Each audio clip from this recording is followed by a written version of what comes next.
and it's good to have you in front of us this evening. So, Erin, welcome. And well, thank you guys so much for taking the time to meet with us this evening.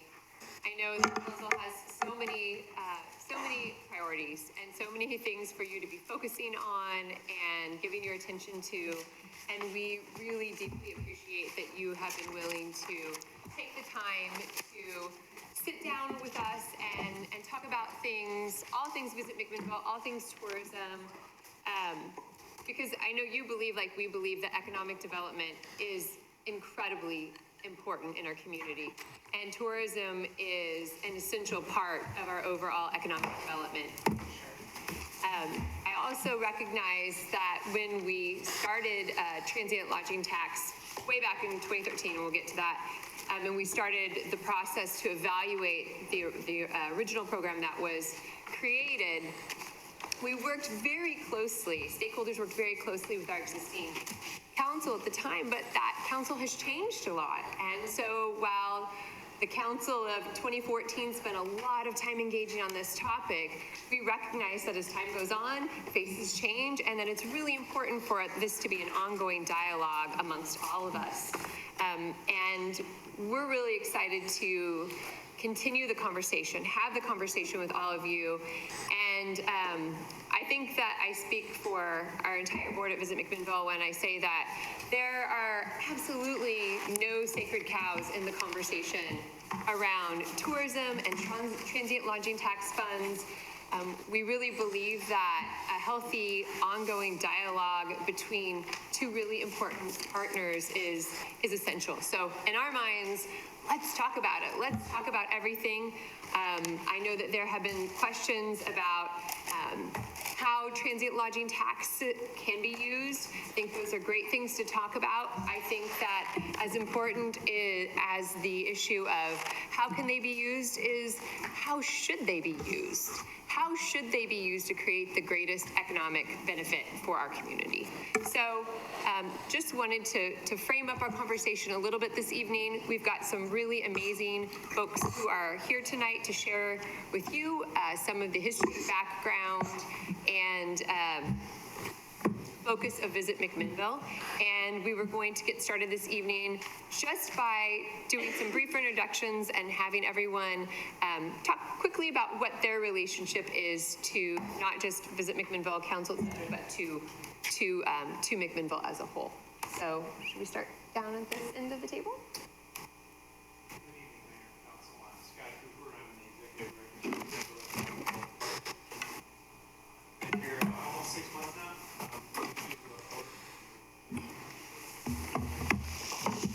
Working and building a relationship with us, Visit McMinnville. First, BDC's had a solid one, I think, from day one.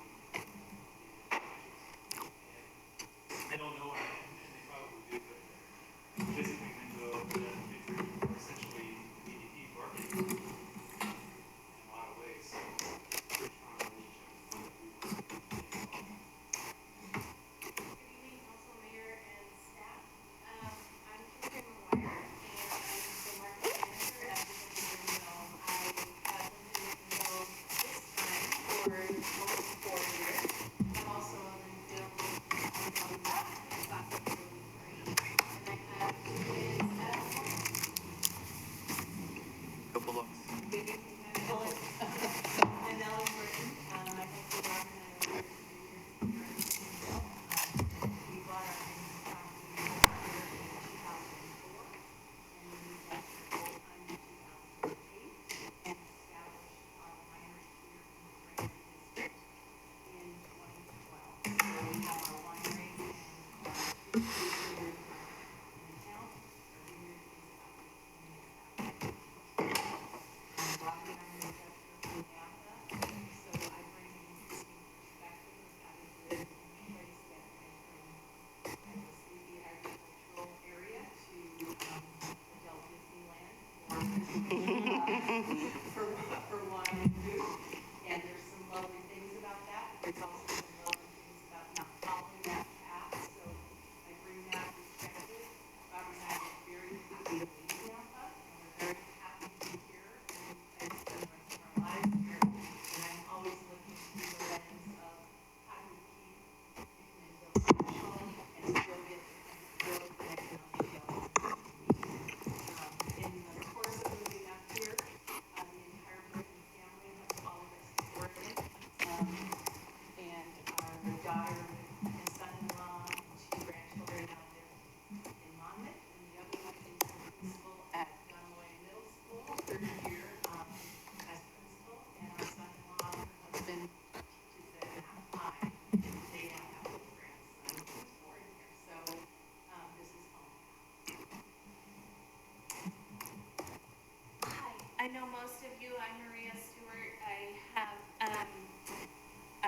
lived here for a very long time. My husband Rob and I moved here in 1994 when we took the position as winemaker at ERAF Vineyards. I have a lot of history with the Oregon wine industry. I started selling Oregon wines in Chicago in the late 80s, which is what brought me out here. First time I came, I went to the International Pinot Noir celebration, and that's where I met Rob. 29 years later, we are here and very deeply rooted, as you know, in McMinnville. We have 3 kids who have all gone through the public schools, and, well, one is still there, thank goodness. And a son at Linfield, and we live very close to downtown. We actually have 2 business locations, as most of you know. One is our winery in the Granary District, where we receive some special appointment guests, but most of our guests come to our tasting room on 3rd Street, which has been a really wonderful place where we have a thriving combination of locals who are regulars and visitors to the community who come in to taste our wine. Wonderful conversations start there. It's really been a fun project to do. So I was thrilled when all those years ago, 5 years ago, 6 years ago, Aaron asked me to be on the strategic planning committee for how the city was going to spend the TLT dollars, because as Alan said, it would be very easy for this community to turn into wine Disneyland. And as we discussed then, and I think we all still feel now, that is not what we want to have happen. And because we live here too, and what makes this community so special is what we have to do that. I'm Erin Stevenson. I am born and raised in McMinnville, hometown girl. Started at Linfield Pre-K, not a Linfield Wildcat, but I do have that going for me. Both my parents are Linfield alumni. It's how they landed in McMinnville. And graduated from Mac High in 1997, went off to the University of Oregon. And unlike a lot of my peers, thank you, Zach, unlike a lot of my peers at the time, I did come back after college right away. Did a very brief stint selling insurance, felt like that was not my passion. Took something like an 85% pay cut at the time to take a Vista position with Habitat for Humanity, and ended up being the executive director for McMinnville Area Habitat for Humanity for about 6 years. Left, did a stint at First Federal for a similar time period. Turns out every time I have a baby, I quit a job. I'm not having anymore, but after each kiddo, I switched. I spent 6 years at First Federal running their charitable giving programs, which was a wonderful opportunity. And those 2 experiences kind of teed me up when council was working on putting together a transient lodging tax committee, advisory committee. I was tapped to chair that. And I think part of the reason that Kent had sort of pushed me forward for that role was because I had a background both as a grant writer and as a grant administrator. And the original TLT program was a grant program. And so and I also own a lodging property. So while I was at First Federal, I launched a boutique lodging company called 3rd Street Flats.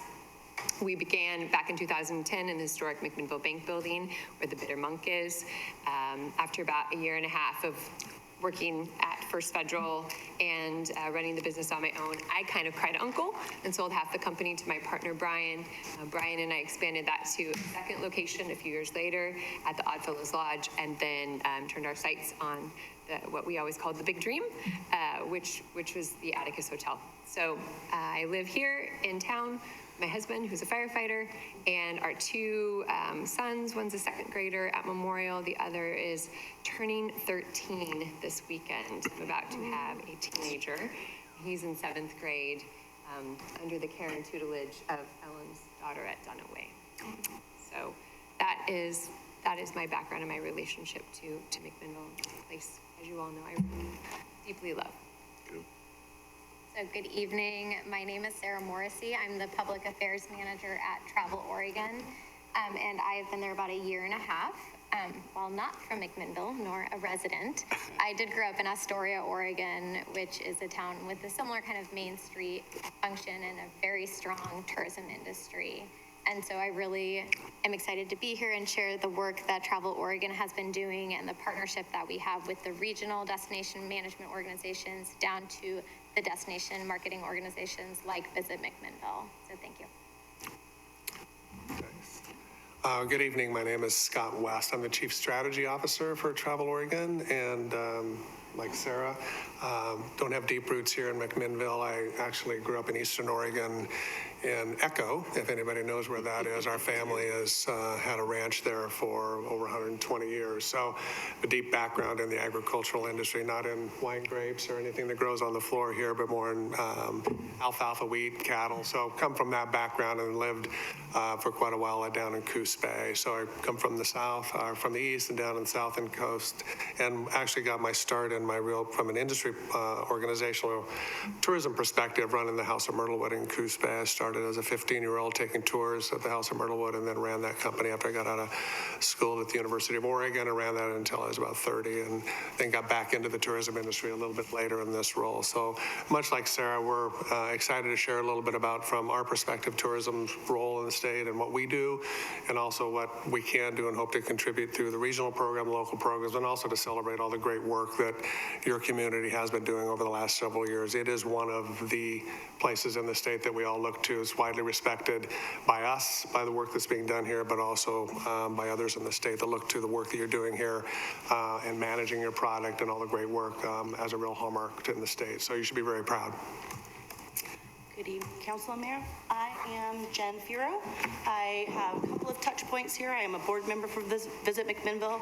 I came here when I was 2 years old, so I do consider myself a townie, and have also left and to University of Oregon, and came back and did some stints in corporate world up in the Portland area, and decided that it was time to come home. And I've been home for about 12 years. My mom and I own a building and a gift store on the corner of 3rd and Davis. Thank you. Called the Bella Casa. We are getting ready to celebrate our 20th anniversary, which we are very proud of, to be a huge part of this community. And thank you. So that is a big part of who we are, and our decision to move downtown had a lot to do with what this group eventually ended up doing. We were off the beaten path on 5th Street, and we were able to be a part of 3rd Street and the community that comes with that, and also the tourism that comes with that has helped sustain us for the last number of years. In addition, I also sell real estate with Willamette West Realtors, and I have been doing that for about 6 years. So my passion there has also transferred over to, not only are we supporting the locals and the folks that are here and helping them do their next dream, be it upsize, downsize, sideways, whatever they want to do, but also those folks that are acknowledging what we have created here in McMinnville, which is really, really special. And that is my passion. So I've been told that I've convinced a few people to move here. I don't know if that's good or bad, but I have a number of clients that they said the reason I'm sitting here is because of what you've communicated about what this community has to offer from a grassroots level. Good evening, all. I'm Courtney Cunningham. I am a native Oregonian, and I've been here in McMinnville for over 15 years. In a previous life, I was a high school health teacher. And I tell people a lot that the kids drove me to drink, so I got into the wine industry. And I've been in the wine industry now for near 20 years as well. Many of you know my husband, Scott Cunningham. We own Community Plate, and of course just opened with Partners Pizza Capo across the street. He was formerly the MDA president. I was also the farmers market manager while he was at the MDA. And served on the board of Habitat for Humanity as well. I now have an independent graphic design and marketing specialist. I'm a one-woman show. I'd love to call it a design firm, but it's just me, really. But we of course live here in McMinnville, and just recently, while we don't have our own kiddos, we just recently welcomed a 14-year-old foster daughter into our home, and she just started at the high school as a freshman, which is really exciting for everybody. But we certainly, and I know that many of you have worked with Scott on a few projects, but we certainly have a great love for this community and how it has supported us. And in return, some people don't know that we actually have a handful of rental properties as well that have literally become workforce housing for our employees. We basically, all of our properties provide housing for all of our employees as well. So it's an important piece to us to be able to offer that to our employees, and certainly a perk.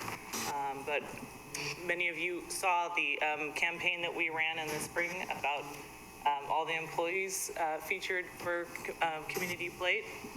We value them a lot, and we also take great pride in being able to support all of those families. So we have great love for McMinnville and will continue to do so. Hi, everybody. I'm Jeff Knapp. You know me, but for those that don't, I'm the executive director for this amazing organization. The best job in the world telling people about it. I moved here, well, I visited here in 2002 as a tourist, and then tried to figure out how I could find work and what I would do to move here. And eventually did that with intention through the wine industry, and have been here for going on 12 years now. I've got also a daughter and started first grade at Memorial, and I get to work on your behalf to prime the pump of economic development and tell the world all of the stories about what makes this place so great. So I'm excited today for you to hear all of the work that we've done. The intention today is for this to have questions in between as we go, not save everything for the end. So as we move forward through this process, I hope that you feel free to engage. Really, the intention is to have this be a dialogue and not a bunch of graphs. To that end, I'll turn the floor over to our fearless leader. Just a graph. Thank you. Just a couple. Minimal. There's the right amount of graphs. We're very wonky and very data-driven, but we're trying to not get lost in those weeds this evening. So we have brought together a really great group of people to share different aspects of what we're doing and what's happening in this industry. And I'm really glad that Jeff said that we really hope that this is an ongoing dialogue between us all night long. So please jump in with your questions. As we go, we know that there's so much we can and would like to say, and we are somewhat limited by time. And so we want to make sure that we are speaking to the things that you find the most compelling and that you most want to hear about. So to kick us off this evening, we are going to hear from Scott and Sarah from Travel Oregon, and they're going to be talking to us about macro to micro, the economic impact of tourism. So Scott and Sarah. Live. There, guys, we're really pro. It's just loading. There we go. There we go. Jeff, which one is the advance? Yep. There you go.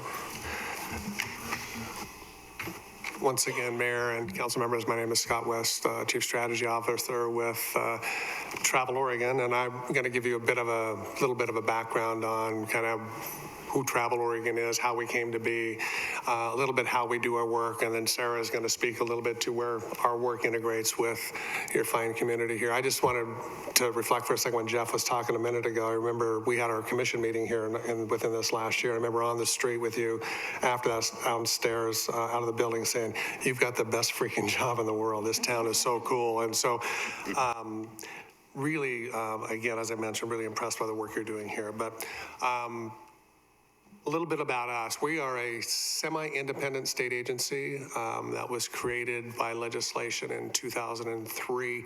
We have a 9-member commission that's appointed by the governor, and then those 9 commissioners are the ones that are responsible for hiring Todd, who is our CEO, and then below that, Todd's responsible for our work. The commission is made up of 5 members of the lodging industry, 3 members of the industry at large, the tourism industry at large, and 1 citizen at large. So those are the guiding force of the organization itself is our 9-member commission. Next is kind of our guiding principles. These are the items that we adhere to, that we look to. And you can see our vision, our mission, our values. I'm not going to read those. They're there for you. I will call your attention to the vision, which is, kind of where we're going. The mission is how we get there. But the vision, really, if you look at that, a better life for all Oregonians through strong, sustainable local communities that welcome a diversity of explorers. I think what's interesting in that space is nowhere do you see the word tourism. I mean, it's really that we believe that we're part of the fabric of communities, and our job is to help local communities have strong and sustainable, make the community strong and sustainable. It doesn't really even speak to the economy or jobs. It speaks to strong communities, and speaking to the fact that we welcome a diversity of explorers. And again, the mission is there in front of you too, and how we're going to get through economic development, partnerships, people and places, delivering world-class experiences, strength of the industry, ensure the travelers feel welcome, and as importantly as all of it is to make sure that we take care of this natural place that we all love and enjoy. The values are our internal values that drive us for our everyday work. This is how we're structured. As I mentioned before, Todd is the CEO, I am the Chief Strategy Officer, and then we have 5 verticals on how we do our work.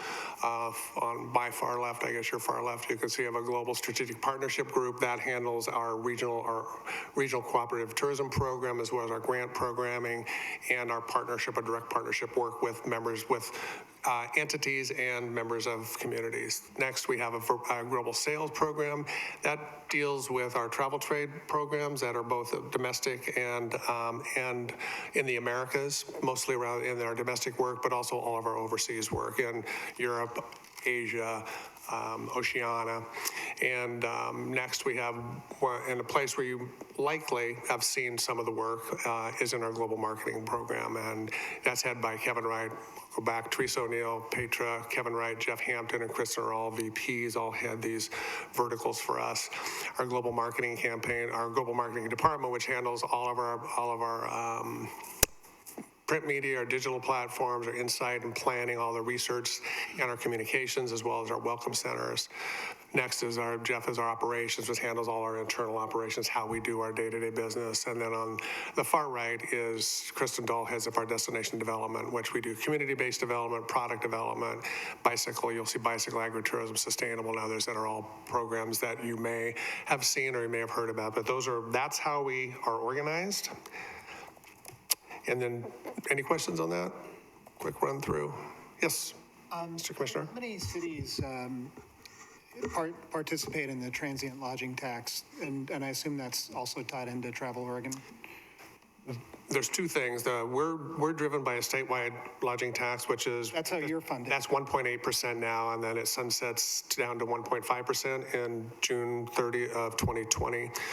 And the local jurisdictions, I think, Sarah, we're doing a research piece on that right now, but it's north of 100. It's, I think, somewhere in the neighborhood of 100 cities and 20 counties, somewhere in the neighborhood. But there'll be a new piece of research out. Most likely in November of this year.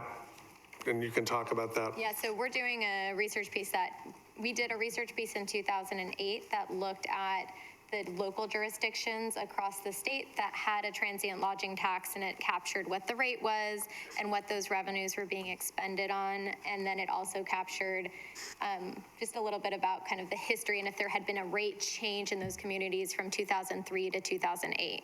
It's been a decade later, so we are doing that study again. And so now we're going to have 2018 numbers where we've reached out to cities and counties and are capturing similar information. We have additional information now also about intermediaries, short-term rentals, and trying to understand, which cities are getting tax compliance with short-term rentals. We're doing basic research on, again, what that tax rate is, what has it changed from 2008, if so, what was the rate change, and then again, what are those revenues being spent on? So that's going to come out in most likely mid to late November. But I would say additionally, each city and county sets its own rate, so there is a variety across the state of what you'll see. Thank you. Thanks, sir. Tell you a little bit about, to get to what Sarah mentioned a little bit, and I talked about around the rate, state lodging tax, but talk a little bit about the industry itself. In 2003, when the tourism industry, the tourism Travel Oregon as it is how that whole evolution of the industry started in 2003, and some of the dynamics behind the changes that happened in 2003 was Travel Oregon. The funding for state tourism was the 47th in the nation. Oregon was losing market share to its competitors, and if you recall, that was a time of a pretty deep recession, and so the economics of the time were really difficult. House Bill 2267 was introduced and passed, called the Tourism Investment Proposal, during that year, and at that point in time, it implemented a 1% statewide lodging tax that was directly made Travel Oregon a semi-independent agency. 1% statewide lodging tax was then attributed to Travel Oregon directly appropriated to Travel Oregon. And then what it also did is it created a framework around local funding.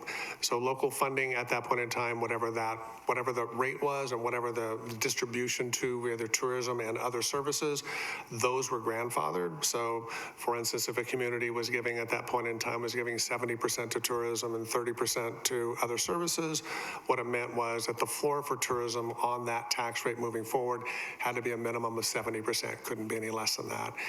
And then what it said also was that from that point forward, if there was an increase in the state lodging tax, that incremental increase would mandate that 70% would go to tourism purposes, 30% could go to other services, so a minimum. So that wasn't really a great example because I used 70% and 30% of both of them, but go back to the first one, if it was 50% and 50%, that first piece would travel through time at 50% as a minimum. Whatever was added on afterward had a minimum of 70%. So that's the structure that we sit in still today in that space.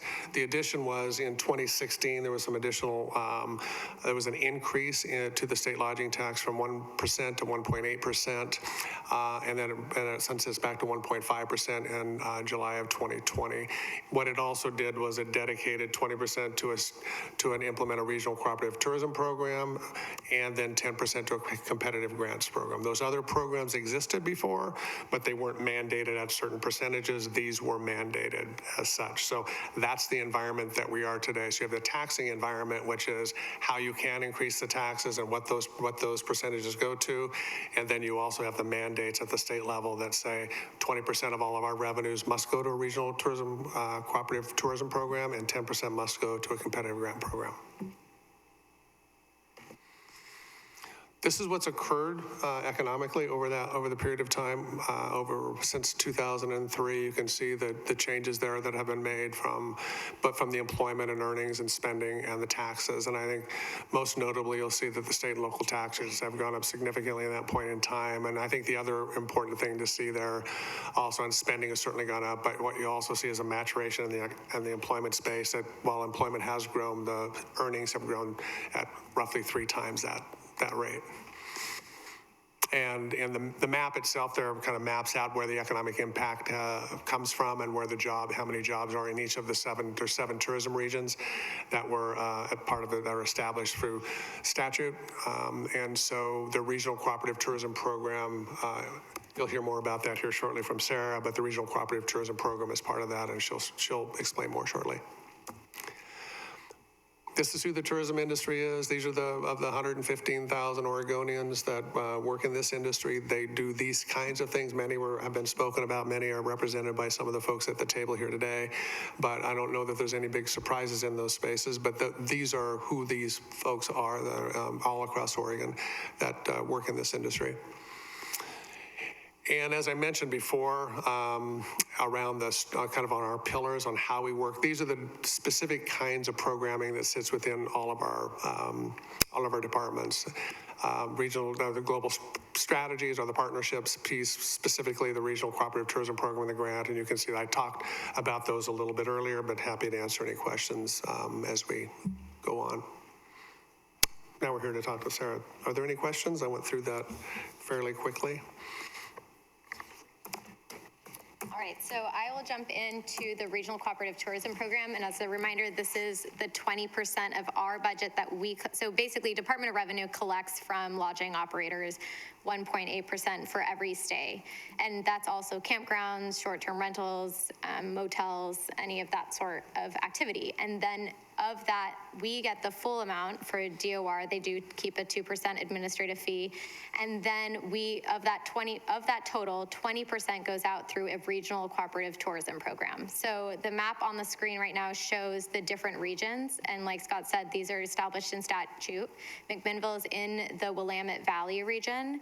And we have, and I'll talk a little bit more about this, but we have a plan that basically ties into our agency strategic plan. So each of these regions is managed by a regional destination marketing organization, an RDMO, and that RDMO puts together a 2-year plan that our commission approves, and that plan has different metrics that they are going to show on return on investment, all the different projects that they're investing in, and they work very closely with stakeholders to develop that work.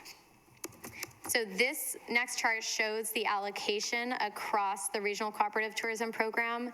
So it is a pro rata distribution, so dependent on the amount of visitation and lodging stays in that area, that is the amount that is reallocated to the region. So you'll see Portland has the largest share, as they're about 40% of visitation.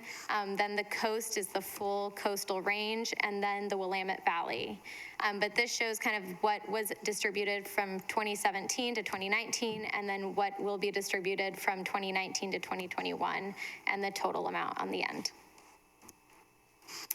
And these are our regional destination management organizations. So we do go through a competitive bid process, an RFP, to select these RDMOs. We recently completed one this past spring. So these are on contract for up to 6 years.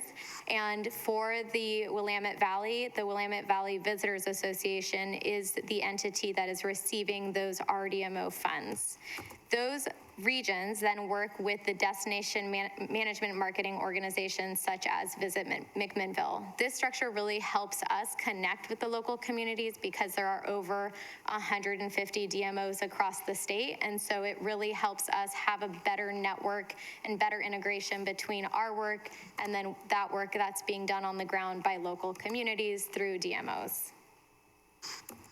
So again, like I've said, there's a range of RDMOs that really span, and these are the 7 that were selected. So for the Portland metro region, that is Travel Portland, and then the Central Oregon, there's Central Oregon Association, and then in the South, there's Travel Southern Oregon. So each region has their own RDMO that is assigned to kind of take the money, have a plan, and then allocate that funding. DMOs, they can range. Can I ask a question about that RDMO process? So what's the process for bidding those? You said you have a 6-year, and then it's an open bid after 6 years? Correct. So we had an RFP go out in, I want to say January of this past year. And so then we had a selection committee that vet all of the applicants, and that went through, and then the final decision to award the contracts was at the Oregon Tourism Commission level. And is this the first year that you've done the RDMO contracts, or had you done it previously? We've done it previously. We've done those since the inception back in 2003. It was an RCMP program at that time, Regional Cooperative Marketing Program. Part of the thing I didn't speak to in 16 was we changed some definitions to allow resources to be spent in the management side. So developing product, doing the kinds of research that you need to do to actually build programming work. And so we've had contracts since that point in time, but as Sarah mentioned, we went through a public process to actually, we did a request for proposal like early in the year. And so, yeah, so we have a very thoughtful contract with them on deliverables, and all of those things exist. I'm just curious because I don't know how many of these types of organizations exist. So is it the case that there's a lot of turnover from over a 6-year period, or do you pretty much stick with the same, did you stick with the same 6 that you had previously? Well, the ones that we did before was a 2-year contract, because part of it was the whole setup for the RCTP funding with the 20% didn't pass until 2016. So we wanted to do a 2-year bid first to make sure we had kind of the kinks worked out and we had a program established. And then once we had that, because at our end, we had to have administrative, because that had gone up significantly in amount that was going back out to the RDMOs. So once we had our program established, we then sent out for the 6-year RFP. And was it the same 6 or was it different entities? It was the same 6 that did get the awards, but there were additional applicants in the process. Okay, thank you. Yeah. So next is a slide on DMOs. So these are destination management or marketing organizations. For example, Visit McMinnville. They can also be chambers of commerce or visitor associations. There's a pretty broad definition on what a DMO is, but they're really the work on the ground working with the local communities. And then you can see in this next slide is really, this is how we do our statewide communication. Is so we, at the statewide level, go down through the RDMOs and down to the DMOs who are hopefully connecting with the local businesses, individuals, city councils, county commissions. And so that's kind of our ability to really spread the work that we're doing and making sure that from the tourism industry partnering, we actually have a reverse kind of flow where we work with the regional DMOs, but get instruction from the DMOs and the local communities. So we really like to think of this as an ecosystem. We don't want to be just sharing messages top down, but really want to hear from local communities what they're interested in terms of product development, in terms of visitation, what are some of the challenges that they're seeing, especially in kind of that visitor management side. So we do want to make sure that we're listening both ways. And this is a really busy graph, but just kind of shows that ecosystem of stakeholders. So we do a lot of stakeholder engagement, whether through agencies or stakeholder meetings in local communities, through surveys. And then we always work a lot with businesses through the Restaurant and Lodging Association, through the Oregon ODAs. ODMO is their old name, and I can't remember what their new name is. Oregon Destination Association, I believe it was ODA. And then tour operators, as well as product service with tours and trails, and then always with the visitors in mind. So that's our presentation. We just wanted to show a little bit of the work that we do at Travel Oregon and make sure, you know, we're clearly defining how do we engage with Visit McMinnville and other DMOs in the Willamette Valley region. Any questions from council that haven't been asked? I'd like to just jump in real quick and add something to that just before we get past the structure. That one of the biggest things that we've had success with as an organization is connecting back to Travel Oregon and having this partnership. We came on board as an organization, our county, our DMO was collapsing, so we did not have a link to the Willamette Valley Visitors Association. We worked really hard to reestablish those relationships with the county. I sit as representative for our region on the Willamette Valley Visitors Association and work directly with, through this RCTV process, through securing that bid and executing those programs. So just to let you know that we are connected, and our region is now reconnected to this mothership of opportunity. And how critical that was, if you go back to those slides of how the communication, we had a gap between the state and the DMO because we didn't have a regional partner. And if I can jump in a little bit on that too, one of the reasons that overnight tourism is so essential to our community and to any community is because an overnight guest spends 3 times more than a day tripper. So prior to the existence of McMinnville having a destination marketing organization, destination management organization, McMinnville was completely out of the loop. So when Travel Oregon was moving resources down the chain, Newburgh, for example, had the ability to access and grab those resources to be funneling media, et cetera, there, but we were out of the game completely. We were not participating. McMinnville was not represented, and we were not able to play. And as a community, that leaves a lot of money on the table. And so there are so many benefits to us that, and I'm going to talk about these in a little bit. There's so many benefits to the fact that we were very late to this game in terms of seeing who was doing it well and who wasn't. But, you know, there was a huge amount of time when McMinnville just didn't exist within this framework at all. And Jeff has worked, Jeff and Kitry both have worked incredibly hard to establish a strong relationship with Travel Oregon, and it has borne incredible fruit for our community in terms of the number of visitors we are attracting, and that each and every one of those overnight visitors is spending 3 times more than somebody who just wanders through for the afternoon. So, event. Were there other questions for our dynamic duo from Travel Oregon? I had Wendy? a quick question actually about the money and how it flows down to the communities. Is that primarily through like grant applications? What's the actual structure of how the money flows down to the local communities? Yeah, so the Willamette Valley Visitors Association puts together a strategic plan, and that is all posted, and the new one should be posted on our website within the next week or two. But they have basically development initiatives, they have marketing cooperatives, they basically set out a whole plan on how they're going to use that investment.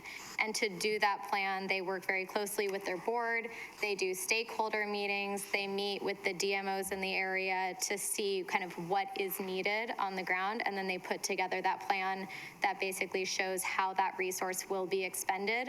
And then we, on our website, we have a page that shows, it's kind of a very intricate tracker of sorts where you can literally go into each project and see how much has been expended, how much is it % to complete, you know, and so that is all tracked online and then reported on every 2 years.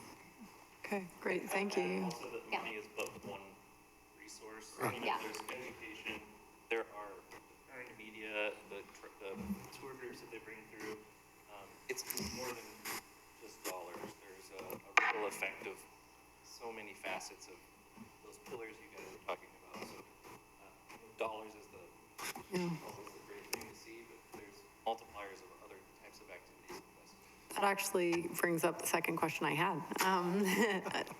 With regards to that, how is it made so that there's not redundancy? Because there's so many layers, right, in efforts, that the efforts are coordinated. Because you guys have a broad reach and we have a really local focus. How do you make sure to stay coordinated?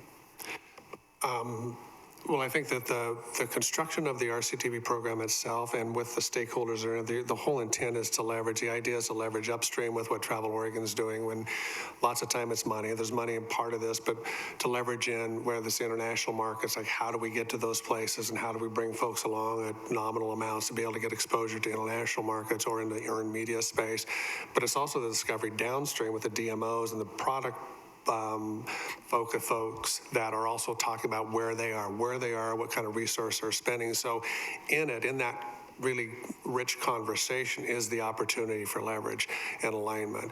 And I think the game changer has been since 16 in the sense there's more resource involved. You can have a broader reach in that space. So then the opportunities are a little bigger and a little deeper and broader. And then bringing along the local perspective, because this is all about the local perspective. It's like we're an entity, we're a means to an end, but the real transactional side, the real business happens in these communities. And so we really do listen. And many times you do find that there's redundancy and there's savings to be made. And then if there's savings is to be made at the state level, then those resources can be used in another way and identified another way. And so really exciting about that, the conversation of that alignment. So I don't know if there's anything else, and I know Jeff is involved in that process. So. Well, I would just add that, so we as an agency do 2-year strategic planning efforts, and then the regional destination management organizations do 2-year strategic planning efforts on the back of ours. So we really try to make sure that we do a lot of stakeholder outreach and surveys and listening sessions at the local level, and then kind of tie that up into larger initiatives. And then when the Willamette Valley Visitors Association puts their plan together, those items are captured, and then there's a clear understanding of what each agency is doing, so there isn't that duplicity. And I think additionally from our kind of marketing arm, making sure that they're working very closely with the Willamette Valley Visitors Association to make sure we're promoting the region with FAM trips, so familiarization trips, I can never say it, with earned media, with reporters, doing co-op buys on Expedia. All of that is kind of laid out on a 2-year cycle, and that way we're also able to be responsive, because the tourism industry does change very quickly. And so as someone who came from a transportation infrastructure background where you do 5, 10, 15-year strategic plans, having it on a 2-year cycle, I think really allows for a deeper conversation. And then you can kind of tweak and figure out what is working, what isn't working, where are the gaps, and how to fix that in the next cycle. Great, thank you. Yeah, that answers my question. Yeah. Thanks. Go ahead. Just a brief question, because I'm not sure if the council understands what earned media is. Do you? Because it's a term been used several times. You want to just define it? Are people that you're not paying rent for.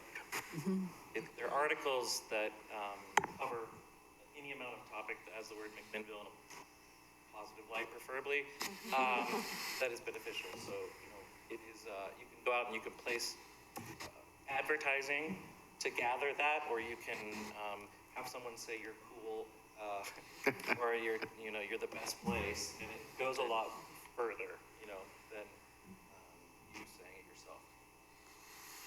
And we, in this space too, we have a qualitative index on that. So it's not only, what it is, but it's like who's actually saying it. And so there are some medias that have way more value. And when, for instance, if you're on the cover of the LA Times in the travel section of McMinnville, was there that tremendous amount of value and the reach it has versus, some local perspective somewhere else, which equally, very important, but there are some. So qualitatively, we look at that also. So, yeah. Thank you. Any other questions from council? I had a question. Go ahead, Dan. Probably for Jeff, but maybe Aaron. You guys both mentioned that McMinnville was missing the boat before the DMO, and that Newburgh had things going on. Looks like maybe theirs was ran by their chamber, and then Yamhill County was on life support at the time. It looks like there still is a Visit Yamhill Valley. Is that DMO coming back around? Are we blending with them, or are we operating independently? I'm leading that group called the Tourism Partnership and working on reestablishing county engagement and investment in tourism for our region. Because of the way things are, Willamette Valley Visitors Association level, there are certain seats around that table issued to the different counties that represent our region. So you have Travel Salem's around that table, Corvallis, Springfield, Eugene, ourselves, Albany, Yamhill County is where we sit. When that organization, Travel Yamhill Valley, ceased to exist 4 years ago, it was a pay-to-play organization, and it just, they weren't able to fund, I guess, bring the value that they needed to continue operating effectively. Through that, they continue to try to figure out how to maybe go out for a tax or sustain life, and that just didn't work out. When we started as an organization, it was clear to us that there was a large disconnect from this system that we're talking about, just asking questions, how do we get around the table, how does the resources flow?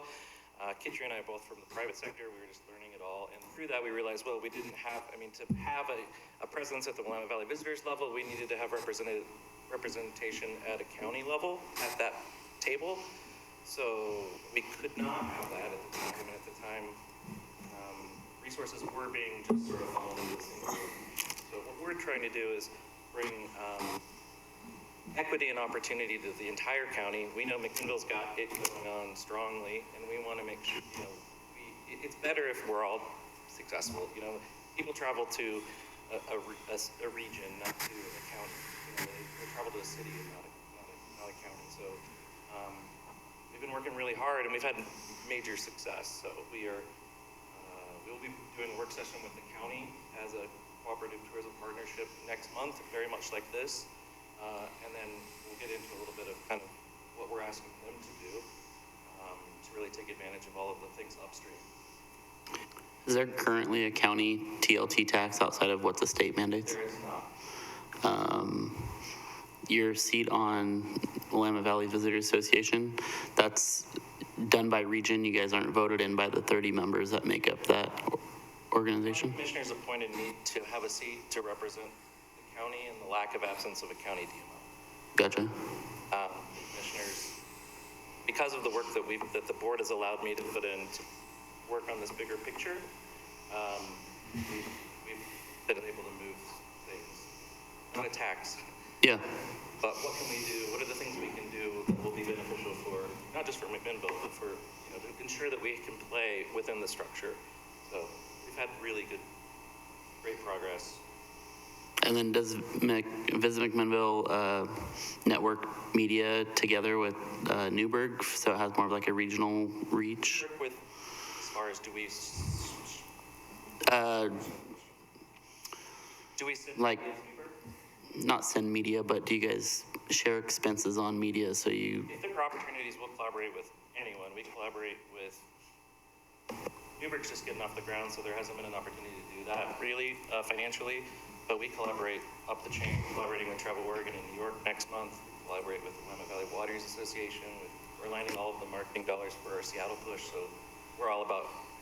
And if I can jump in a little bit on the Newburgh conversation, when I said earlier that McMinnville was really lucky that we were late to the game, many communities like Newburgh did have a TLT, a tax in place in a program, and Newburgh has just really redone completely how they were doing the tax. So when we started this process, Newburgh had one system that went through the chamber. They have since reevaluated how they were doing that, and they are just getting off the ground. I think that's what Jeff was saying. Right, they've created their Getting off the DMO. ground with their own DMO now in a structure that looks very much like ours.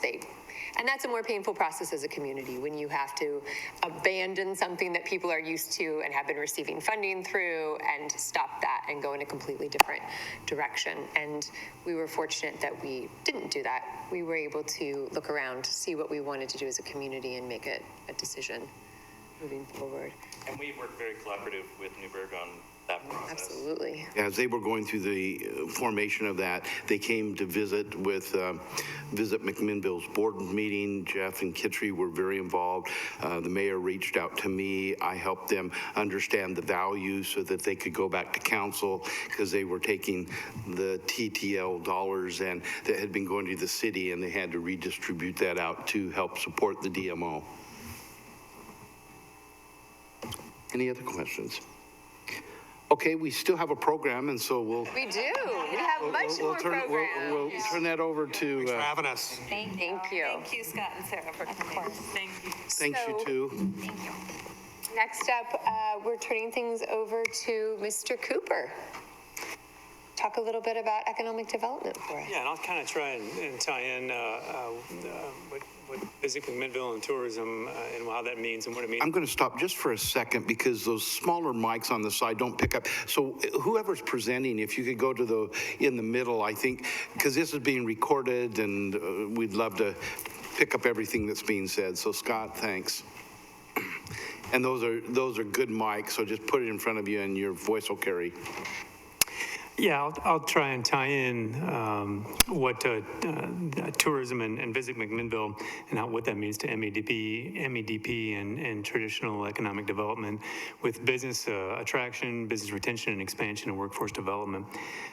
In my 25 years in economic development, it's been pretty clear that destination promotion raises a community's profile and opens the door to enhanced opportunities for traditional business relocation, business expansion, and new startups.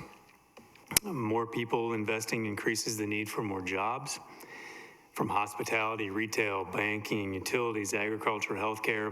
You saw a list from Scott, and that certainly includes manufacturing too. Destination promotion also contributes substantially to highlighting the quality of life issues critical to the relocation decisions made by companies and people, as well as residents' attitude about where they live. I'd like to tie in a little bit about my story and how I ended up in McMinnville, which is fresh. We had noticed that we were drinking a lot of wine. A lot's not the correct word. We were drinking wine from Willamette Valley, and we had certainly been visitors because of our location to Northern California. It was easy to get to, but we got tired of it and said, we love this region, let's go check it out. So where do you go, to start finding out a little bit of information? We thought, well, we know we got to go to Portland to fly in here.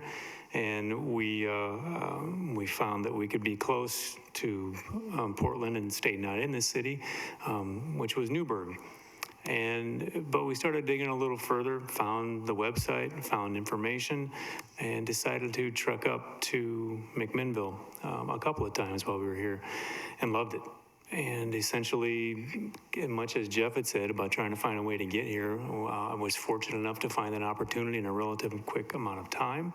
And it worked out, or it's working out so far. You can blame Jeff and Kittry at some point in the future if it doesn't work out. But it's funny how that goes. That it really was the tourism ideas and what we saw that sold us on the community before we even got here.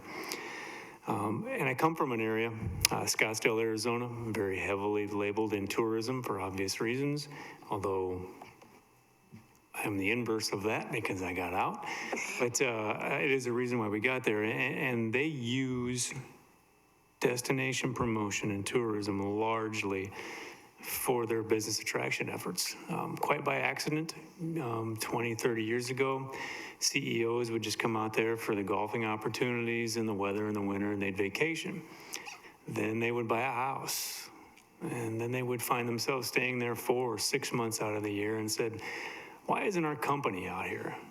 And eventually they started relocating companies, maybe their West Coast division, maybe their entire, Scottsdale's got quite a few corporate headquarters, and they have those because of tourism and the opportunities that became of that.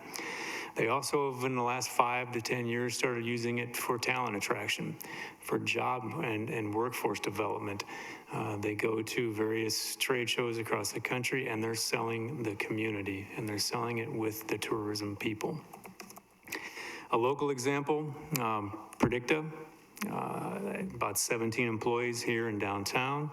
Their COO, Brian Feit, they've relocated the company out of San Francisco and moved it to McMinnville because they loved it here. And that's the kind of stuff that happens, and it's happening locally now. That's a real economic development story. So MEDP looks forward to our continued relationship with Visit McMinnville. I think there's opportunities to grow it and expand it, especially when it comes to traditional economic development. And I think we're really fortunate to have this organization in our community and at MEDP's disposal and partnership. So thank you. Any questions for Scott? Thank you, Scott. Well, geez, that's me. Okay. I've sort of hinted at this in my earlier comments this evening, but I'd really like to take a step back and talk about transient lodging tax in McMinnville and our community's history with this tax, because I think it's actually a fairly interesting history. I'm not sure how much you all know about it, but our community has voted this tax down when it has come up on the ballot. Council has, I believe, twice voted this tax down over the course of many years. And historically, that opposition to having a transient lodging tax was really being driven by Evergreen. Mr. Smith hosted a lot of visiting travelers. He didn't want to pay he didn't want to pay any additional fees or taxes when he was hosting people at hotels locally. And so every time this issue came up, there was huge pressure from Evergreen to shut it down immediately. And they were very successful in those efforts. I think that changed when they suddenly had some tourism interests of their own. And so back in 2013, what is, I believe, at least the fourth effort to create a lodging tax in McMinnville came forward with City Council, and that effort was led jointly by the MDA, MEDP, the Chamber of Commerce. At the time, it was the Hill Valley Visitors Association, and also Mary Stern had been working on that effort on behalf of the county's economic development, an economic development study that she oversaw for the county. And so at that time, council really stepped up. And knowing that this had gone down many times before, council listened to the assembled players and decided that this was indeed the time to make this a priority in our community and to really acknowledge and see the value in the economic development aspect of what this could do for us as a community. So what council did at that time is they created a grant program. So during 2014, a transient lodging tax advisory committee was formed. I chaired that committee and worked with Kent Taylor over the course of that year to put together a grant program that set out to award TLT dollars to organizations who had a program that was in some way, shape, or form promoting tourism to McMinnville. The Transient Lodging Tax Advisory Committee at that time was made up entirely of lodging and retail, which was an interesting composition, given the fact that it left out entirely wine and dining, which are our two largest drivers for tourism in our community. And I might pick on Scott in a little bit to talk a little bit more about the impact of Oregon's wine industry, and also to speak a little bit to the types of jobs that tourism creates, not just in terms of jobs at a hotel, but Jen mentioned the number of people who are moving here, buying a house, building a house, what have you. That economic multiplier effect of tourism is huge within our community outside of the direct consumer spend. So in any event, we did this over the course of 2014. We created a grant program. We put it out in the community. We received all sorts of proposals. We came back, we made our decisions, we presented them to council. Council asked a lot of really hard questions about these grants that we were recommending. And at the end of that process, we went back as an advisory committee and we sat around and looked at each other and said, you know, are we really sure that I think we spent $130,000, that's from memory, in that grant cycle. Wasn't more than 200, I don't think. Do we really feel like we've moved the dial? We spent this money's been collected, we spent it, but do we really think that we've got one more guest, 5 more, 20 more guests, people who are coming to our community and spending money because of this? And we just weren't sure. And we really felt like this was a substantial enough amount of money that it deserved a thoughtful conversation about how do we best leverage these funds for the greatest impact for our community. So we came back to council at that time and we said, hey, we'd like to take a step back. And we'd like to not make the assumption that a grant program is the best way to spend these dollars. We're not coming to you with any idea on what the best path is. We just feel like we need to have a conversation and really evaluate how can we best leverage these dollars. So council agreed. We put together a strategic planning committee, and this time we made that committee look a little bit different. This time we really engaged with wine, dining, lodging. You're sort of, in our community at least, sort of the 3 big pieces.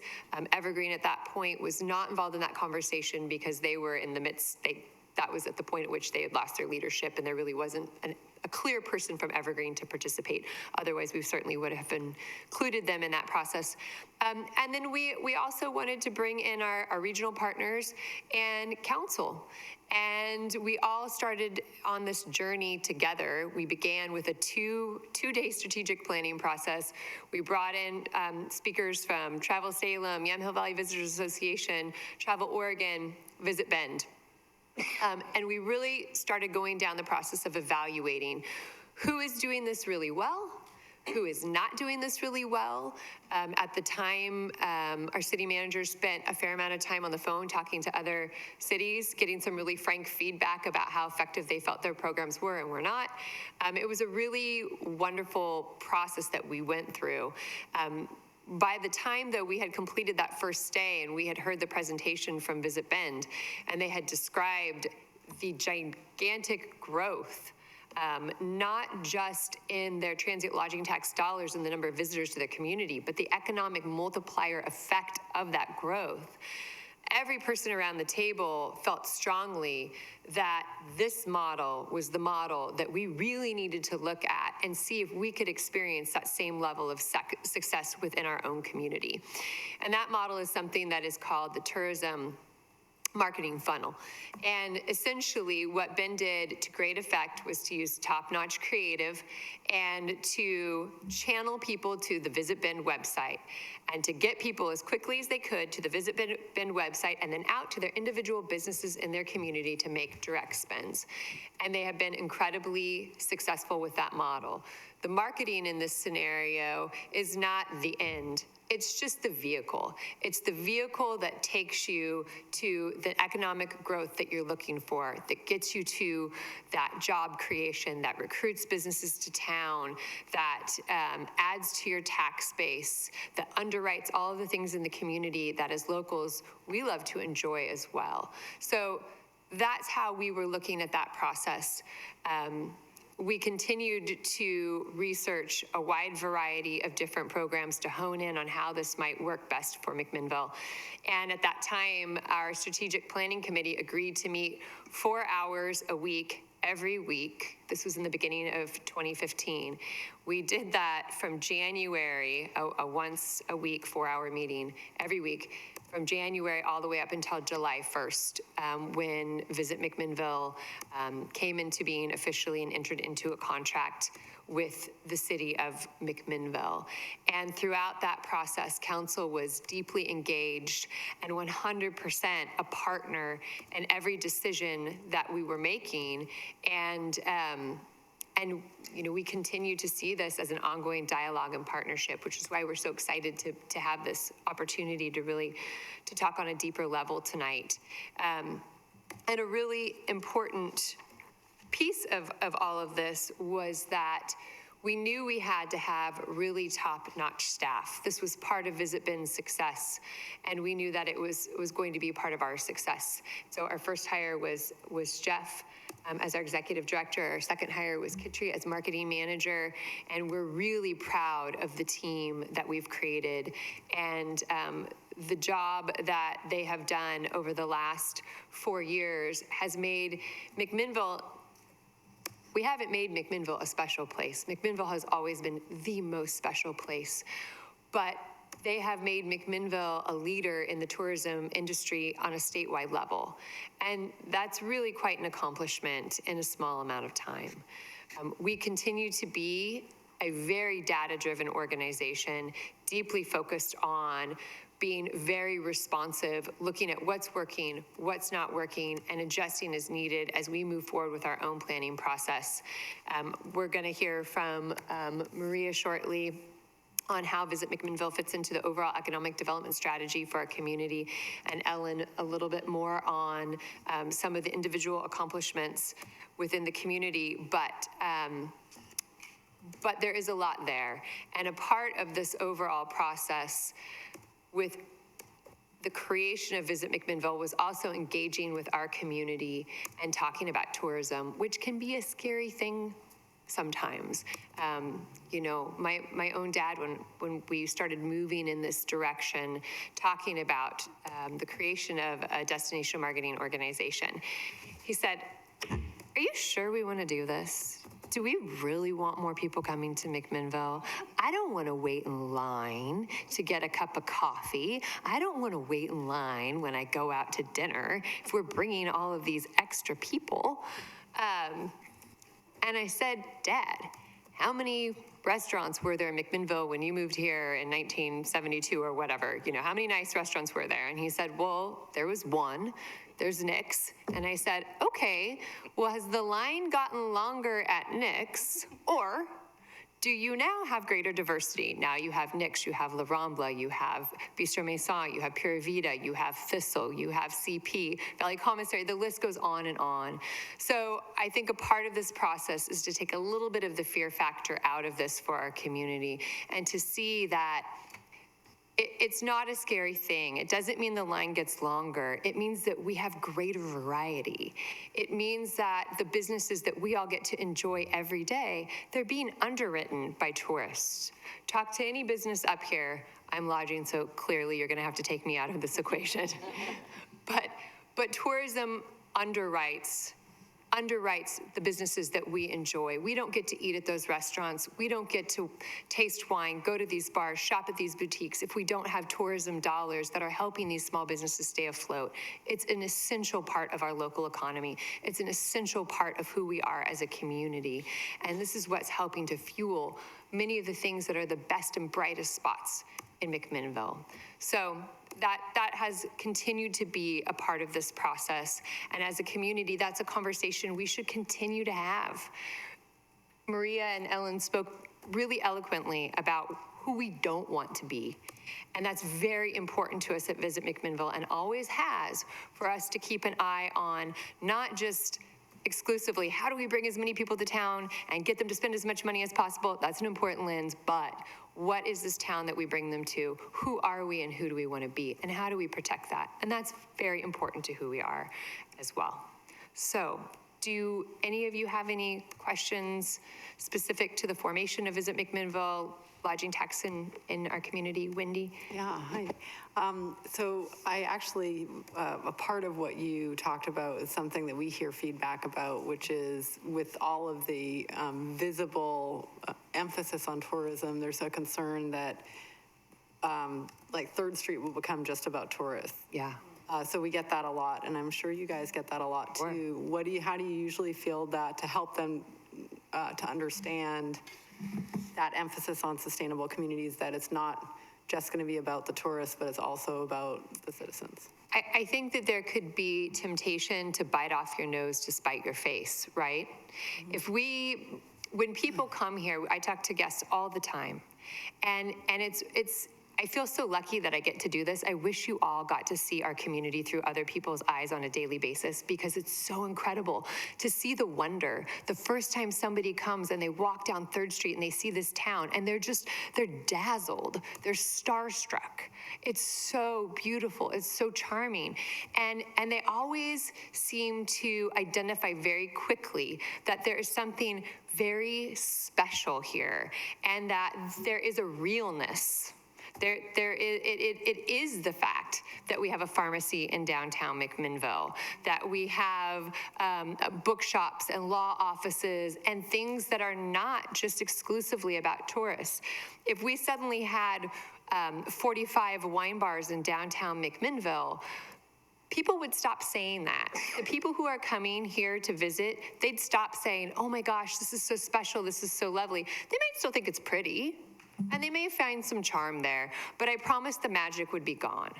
And so it is our job to protect the authenticity, to protect what is so quirky and special about McMinnville. And it is that mix. There's a lot of quirk here, for lack of a better term, but that's something to be protected and nurtured and preserved.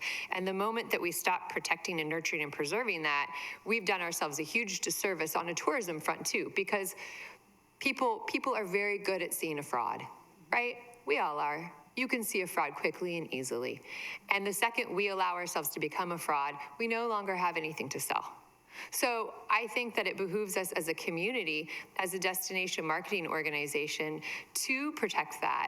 We would never, ever, ever want 3rd Street to be something that appeals solely to tourists. At the same time, I'm perfectly happy as somebody who's born and raised here to allow tourist dollars to help underwrite having all of these lovely things that we get to enjoy in downtown McMinnville. And when those people fall in love and move here, like Scott did, or like Ellen did, or like Jeff did, then our community benefits from talent and expertise and ingenuity and businesses coming in that pays dividends to us many, many, many times over as a community. So I agree, it's a really careful balancing act, but it's one that I think that we're very poised to do. In fact, I don't want to jump too far ahead, but we talked at one point with council about a study we'd have done on a convention center. And there's a lot of reasons why that model of tourism doesn't make sense for our community. And it has to do with the type of tourism that we have today, and the fact that we're largely a leisure market, and that if we added in my humble opinion, if we added a convention center, you would fill every room in this town with somebody, with people who were coming to eat 3 meals a day at a meeting, at a convention, and take up all the beds so that you no longer have people to go dine in our restaurants, shop in our stores, and taste in our tasting rooms. So we have to always be very thoughtful and very strategic about the type of tourism we're cultivating here and the type of overnight guests, because it's not all the same. And there are some brands that are going to work for us as a community, and there are some brands that are not. And there aren't any sacred cows. We should always be dialoguing about this. It's a really important discussion. And the people that ask you those questions, they're right to ask you those questions. And there's a lot of great answers for you to be able to give back in terms of the benefits that this brings to our community when done in a smart, thoughtful, intentional way. That's a great answer. I'm going to call them back. Any other questions for Aaron? Okay, let's move on.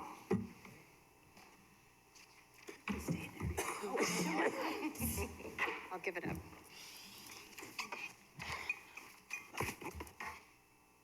I actually have to tell you a little story that I remembered this afternoon and hadn't thought about in a long time. But it's ancillary to Aaron's story about waiting in line at restaurants. And those of you who were here in the late 90s will remember the wonderful restaurant that came to 3rd Street called Cafe Azul. Yes. And it was owned by Claire and Shauna, who were two sisters, and they lived in Dundee. And their family was a grape-growing family. But they were very enamored of the Oaxaca region of Mexico. And they opened a restaurant called Cafe Azul on 3rd Street, and the food was spectacular. It was so, so good. And the summer that I was pregnant with my first child, I was also the executive director at IPNC, and so I wasn't cooking at home, but I ate that carne asada salad literally like 4 nights a week. Anyway, I remember very clearly when Claire and Shauna decided they had to close and move to Portland, that they sat down at our table one night and said, we tried. We really, really tried to make this work here. But, you know, the backs of the people who dine out in McMinnville can't support all these restaurants. And we see that you're trying, they said to us. We see that you're eating in the restaurants on a regular basis. But there just aren't enough people in the city of McMinnville to support Cafe Azul. And that was 1997. So they went to Portland and had a very successful business there for another decade. But we'd hate to see that happen to any of our beloved restaurants that we have now. I just thought that was important based on Aaron's restaurant story.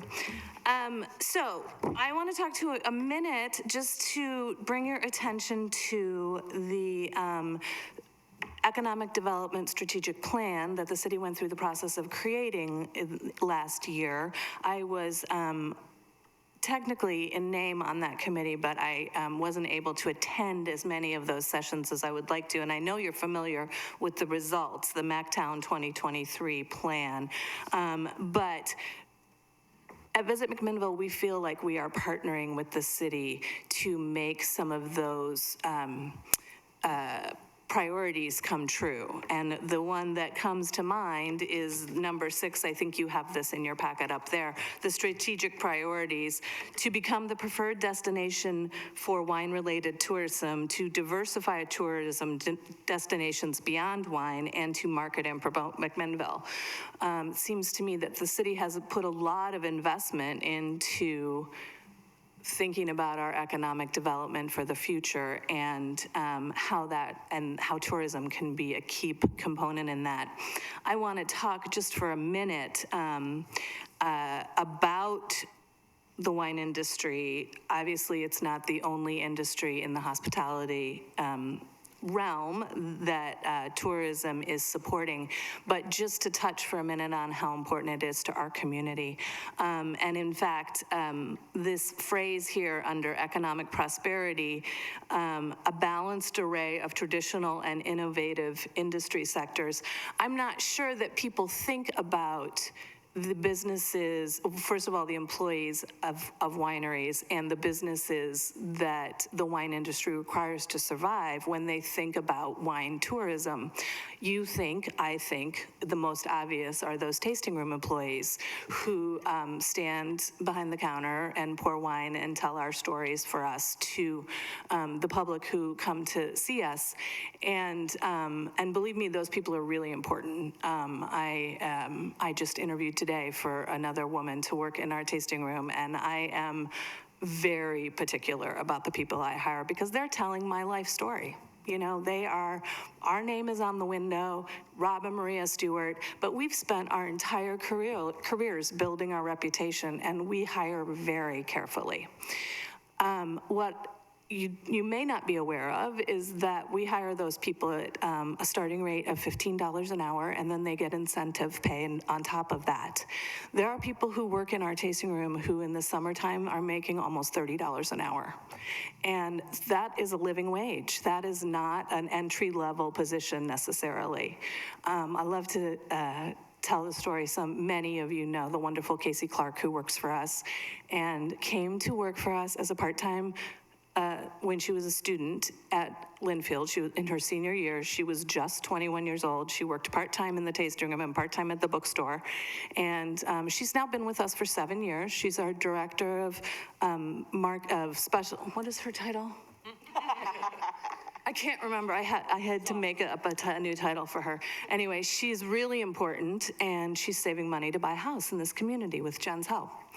And so I think that's a really telling thing about the wine industry, that we are creating real jobs, and we're not just creating hospitality jobs.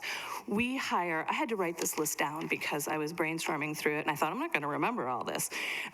We hire winemakers, assistant winemakers, cellar workers, accountants, compliance specialists, marketing professionals, event planners, public relations.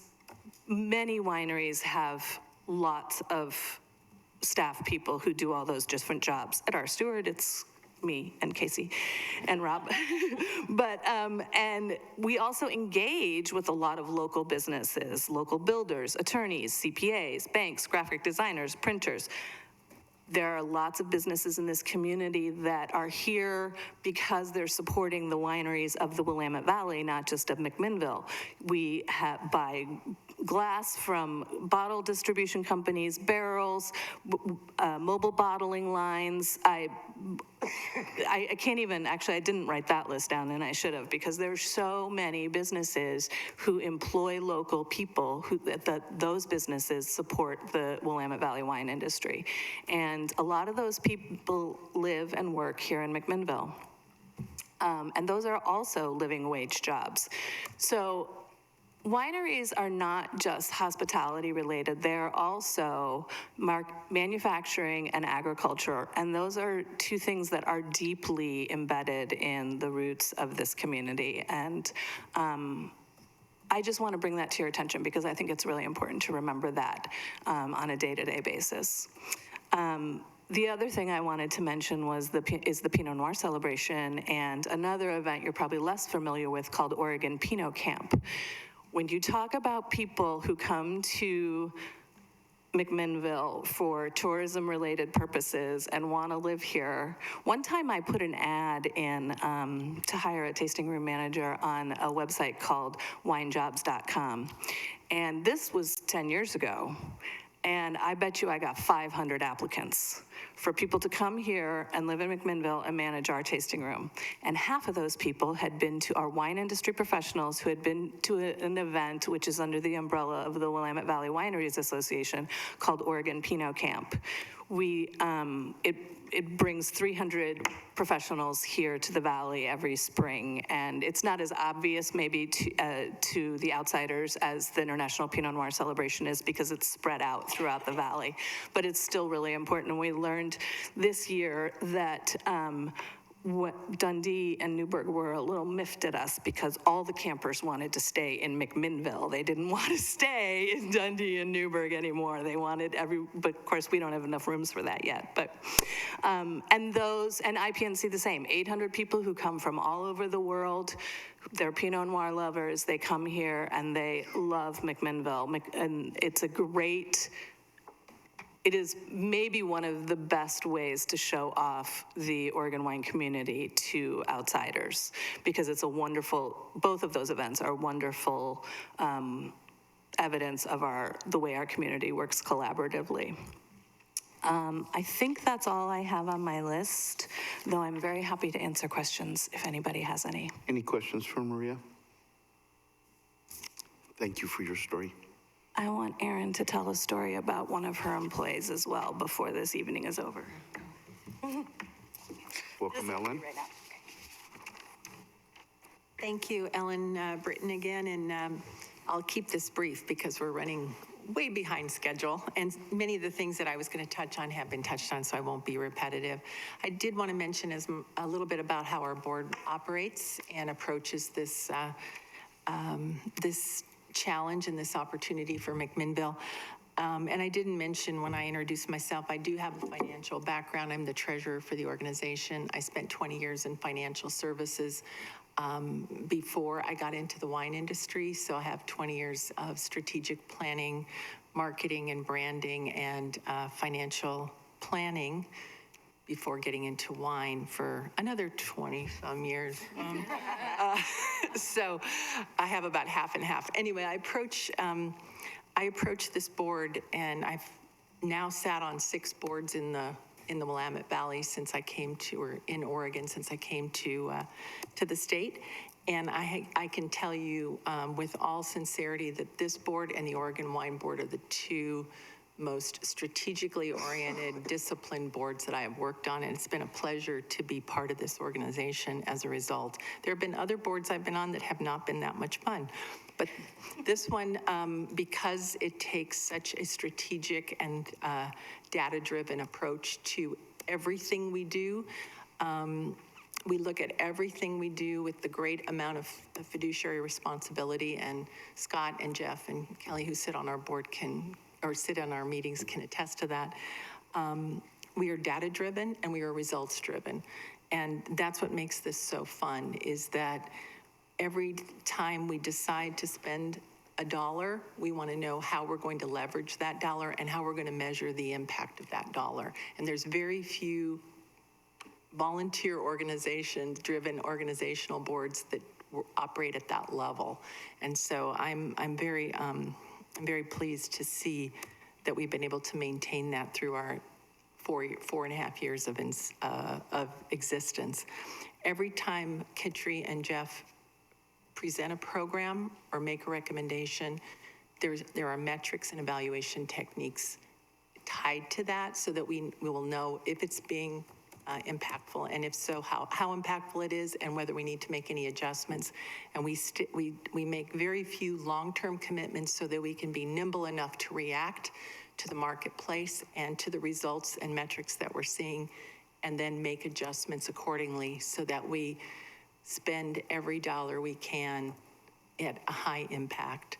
The other thing that this organization does really well, and it's Jeff and Kitri I'm giving 99% of the credit to, and you've heard this before, but I don't think until you've sat through all of this for 4 years, you'd appreciate the amount they leverage partnerships to get not just our dollars at work for us, but other people's money at work for us. And there's nothing better than spending other people's money to help you achieve your goals.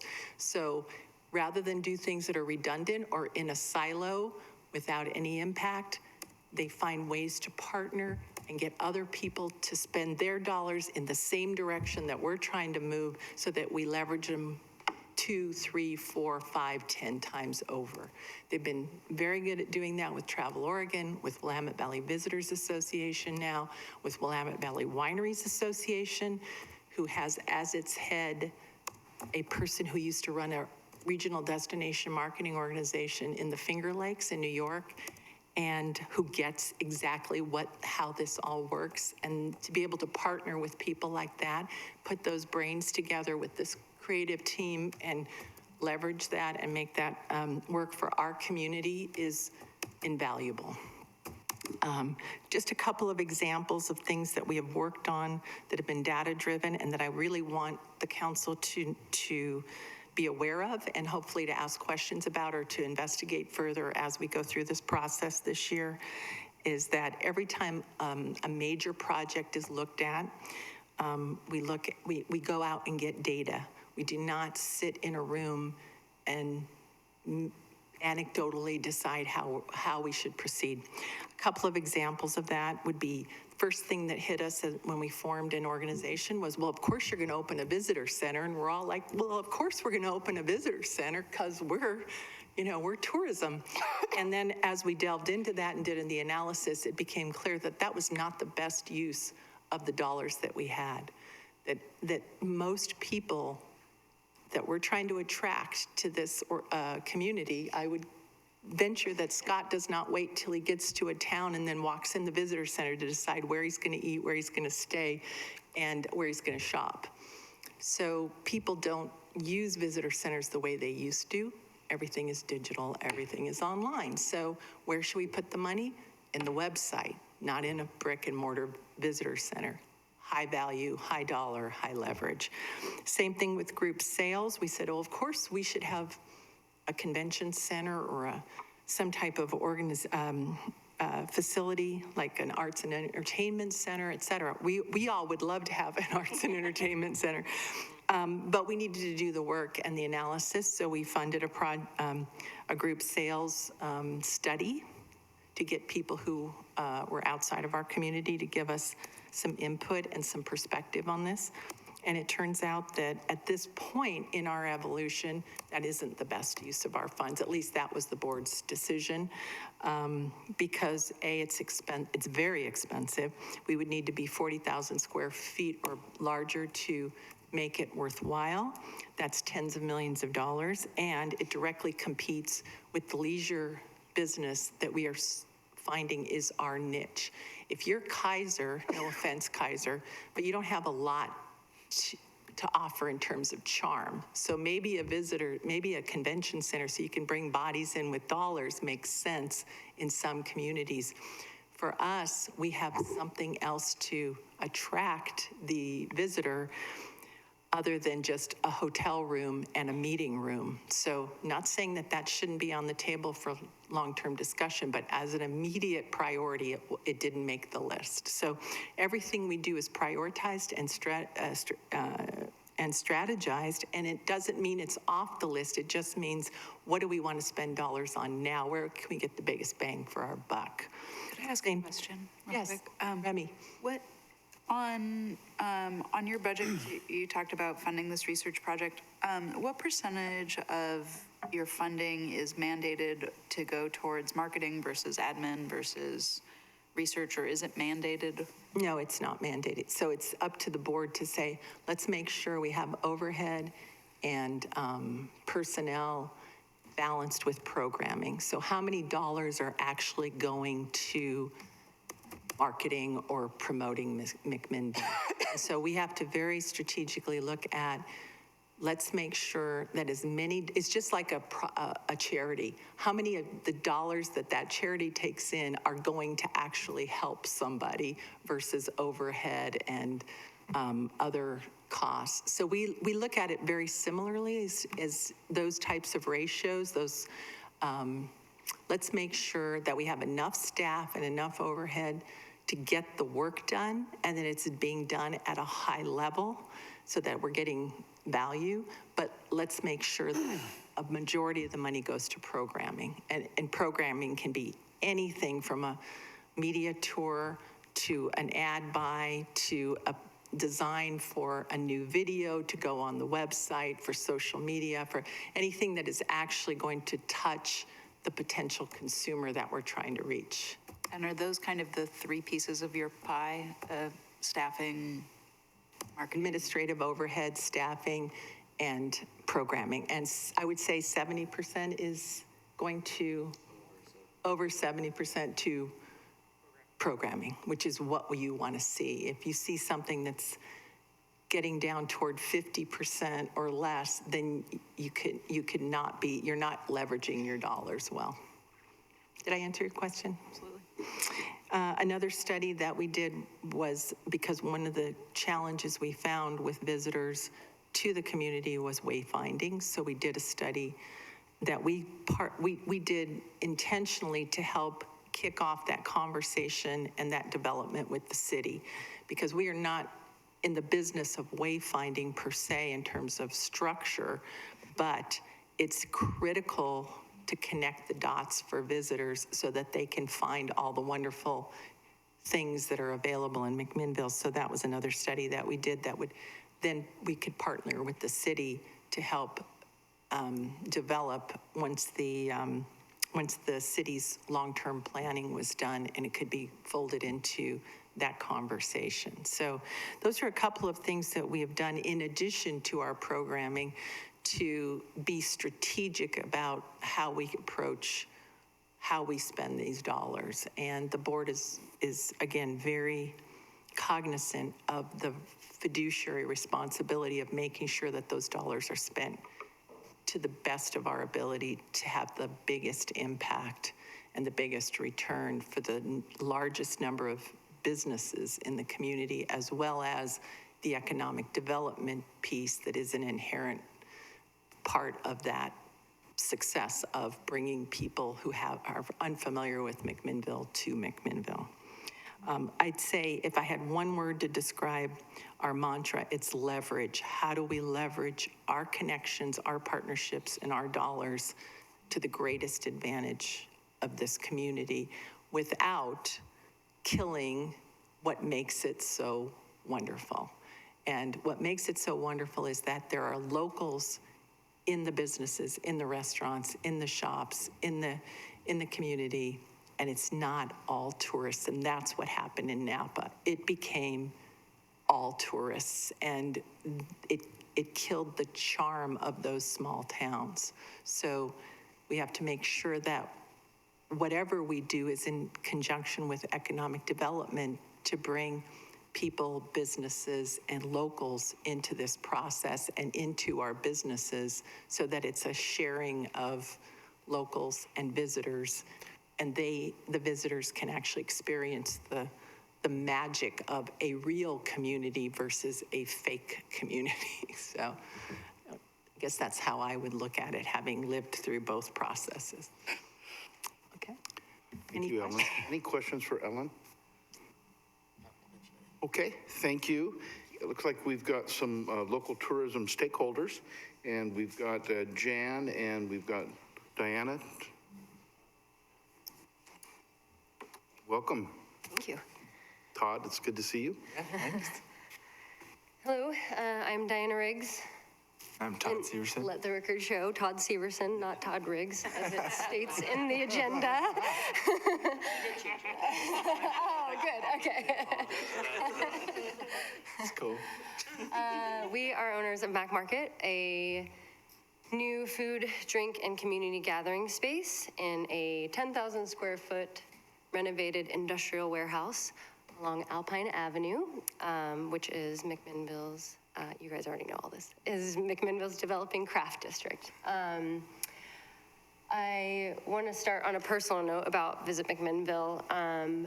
Before we lived here, we were living on the road in an old Airstream for 2 years, and basically looking for a new hometown after spending 6 years in Seattle. And we naturally started coming through here between stays on the coast and going to Portland.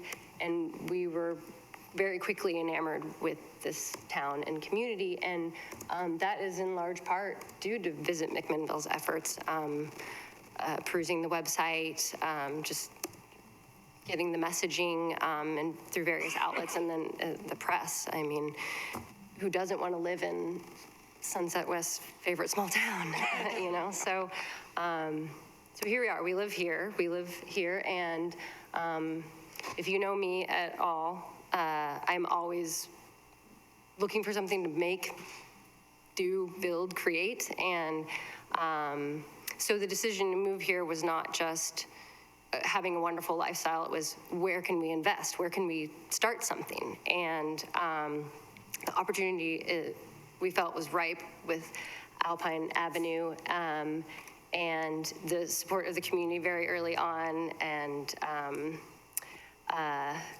so Mac Market was conceived, and in doing the business plan, the projections being a large part of that, the tourism numbers are the backbone of our projections. Quite frankly, they're imperative to our concept. It's very large space, it's a very big build out, and a very big investment.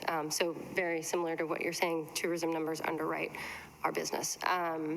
That's not to say that our business is for tourists. It's very much for this community. It is something that I kind of say in my head is, and I'll let you know that we've been open for the past 5 weekends, and what I projected, that those numbers necessary for our business are still very much true. So something I say in my head to strike that balance between it being a community space kind of backed by tourism dollars is book an out-of-town wedding, donate the space to a nonprofit, a local nonprofit. You know, that's kind of the way that I see it, the way that I see Mac Market going. Of course, again, we're 5 weeks into business, and as I've learned from being an entrepreneur, I don't know anything. Every day I learn something. So that's about what I have to say. Yeah, and I think our business highlights a lot of other small businesses in the valley when it comes to food and drink, and we'd like the outside tourists to come in and see that and see what our community has to offer. But really, it's for us in the community to have a good time. Yeah, thank you for having us. Any questions before we let them run off? And we have a staff dinner. We're not just like, we're gonna leave, but don't read into that. Thank you, guys. No, I think. I'm happy to take a break if y'all need to. Again, I'm Jen Firo. I am not as eloquent as all of these lovely people, but I will guarantee you I'm as passionate about this community.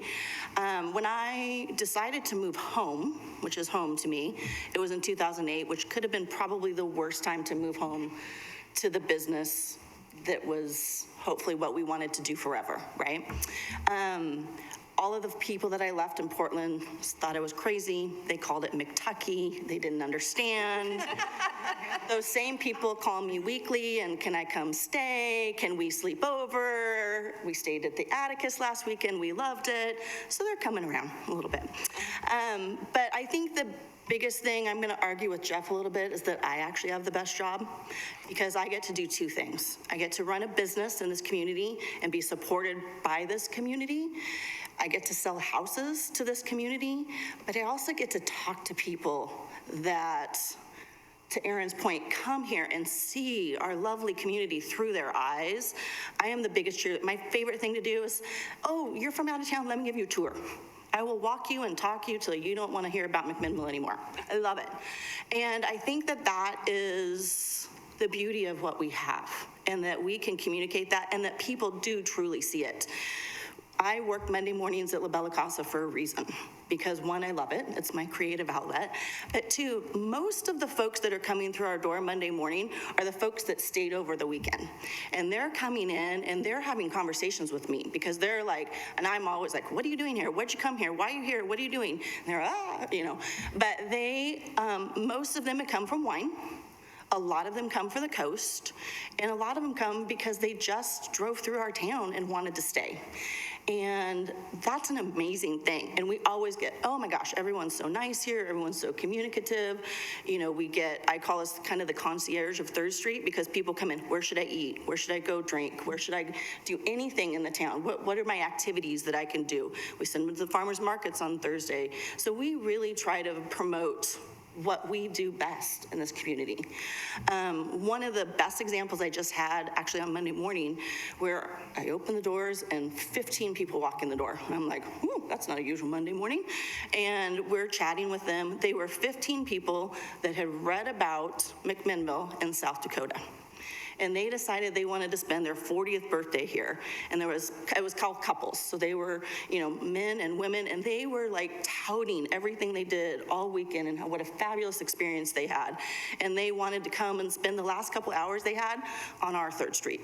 And it is our 3rd Street, because that's who we are. It's the backbone of our community.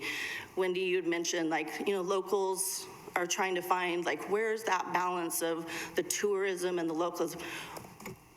I would suffice to say 75% plus of the businesses that are on 3rd Street are owned by locals.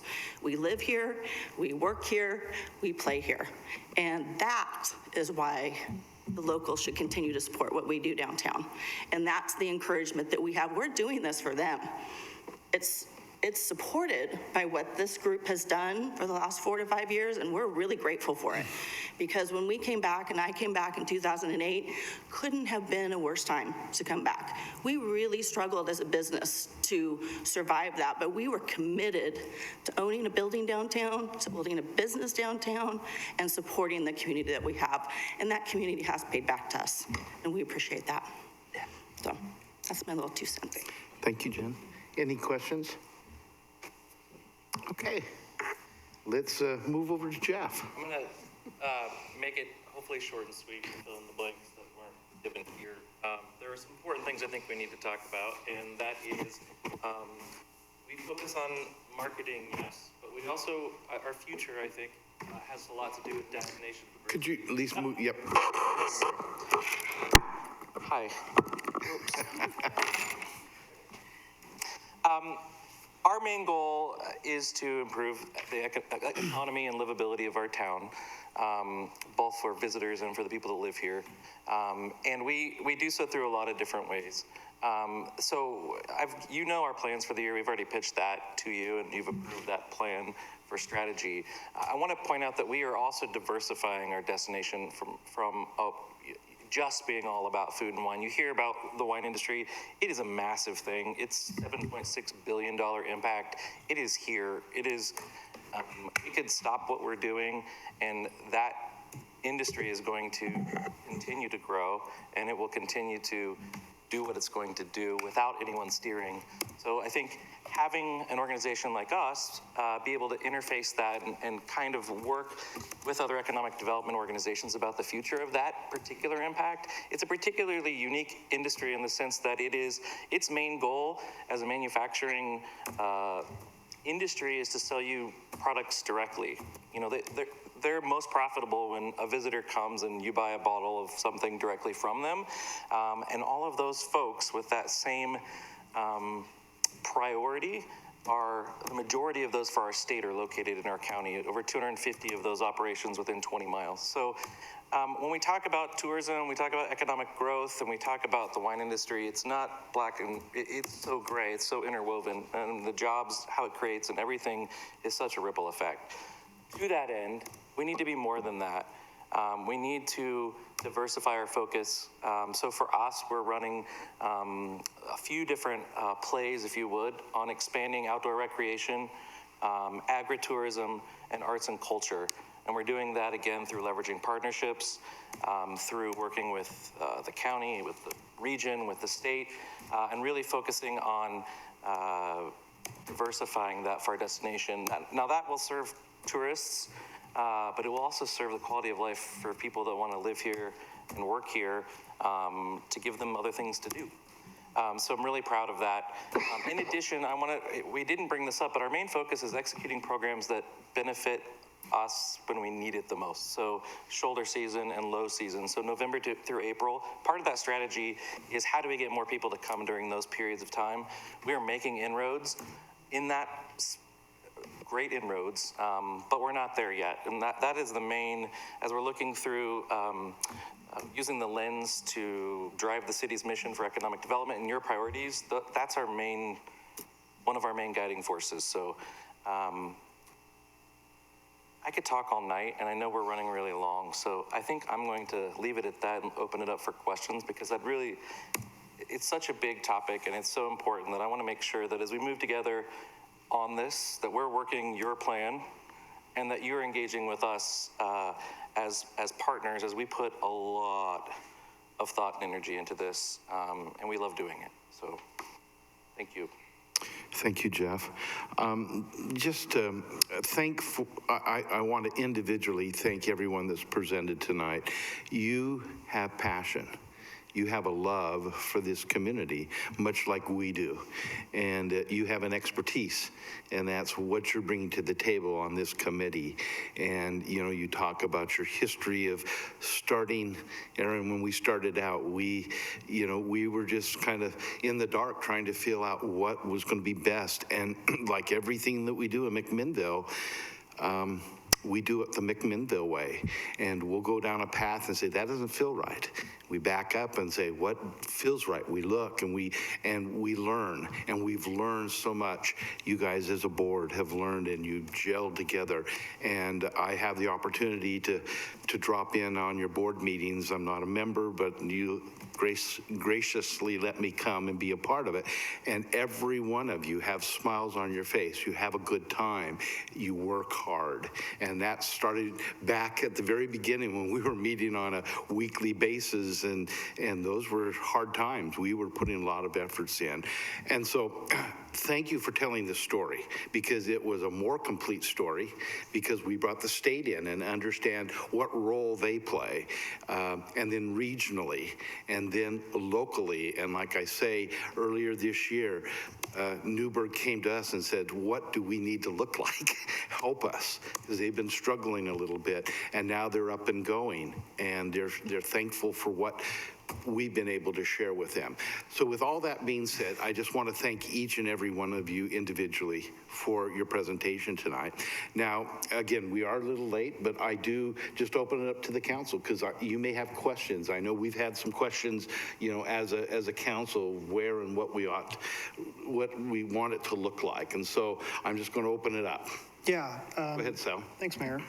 First, like the mayor said, I really appreciate the expertise and the work that you're putting into this board. It's, I think, one of the most high-functioning public boards that I've seen, let alone one of the more high-functioning boards in our city. So I really thank you for that commitment. And I'd also like to say, I've had the opportunity the last several years, just professionally, to be able to travel around to most of the smaller communities around the state. Mostly cities our size are smaller, and there's not one community that I've seen that has the kind of diversity of economy that we have in McMinnville, is attracting the kind of investment that we're attracting. And I think a lot of that has to do with the wine industry and travel and tourism, and also your efforts, particularly the last couple of years. And so as I've told some of you individually, I've been consistently impressed with the quality of work that you do in terms of travel and tourism and promotion. So I really appreciate that. I really appreciated Aaron's comments, especially about the importance of marketing and promotion to build and maintain economic vitality here. I guess for me, the question isn't whether we should fund Visit McMinnville. To the extent that we're investing in marketing for the city, I don't think we could spend $1 better than we spend with your organization. I mean, I'm absolutely convinced of that. But what I'm a little concerned about is that the statutory authority for the transient lodging tax allows for destination marketing, that type of expenditure, what you're doing, and it also allows for infrastructure.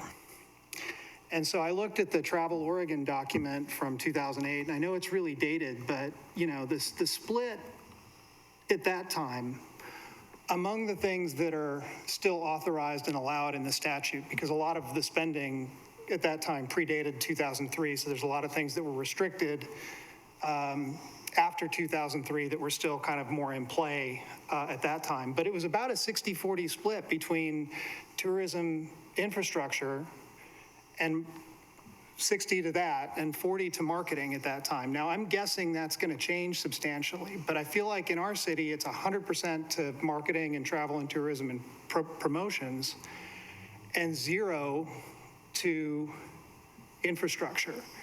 And I look at tourism facilities that we have in the city. We've got the biggest airplane-related tourism event coming to McMinnville this weekend, and our airport is in disrepair.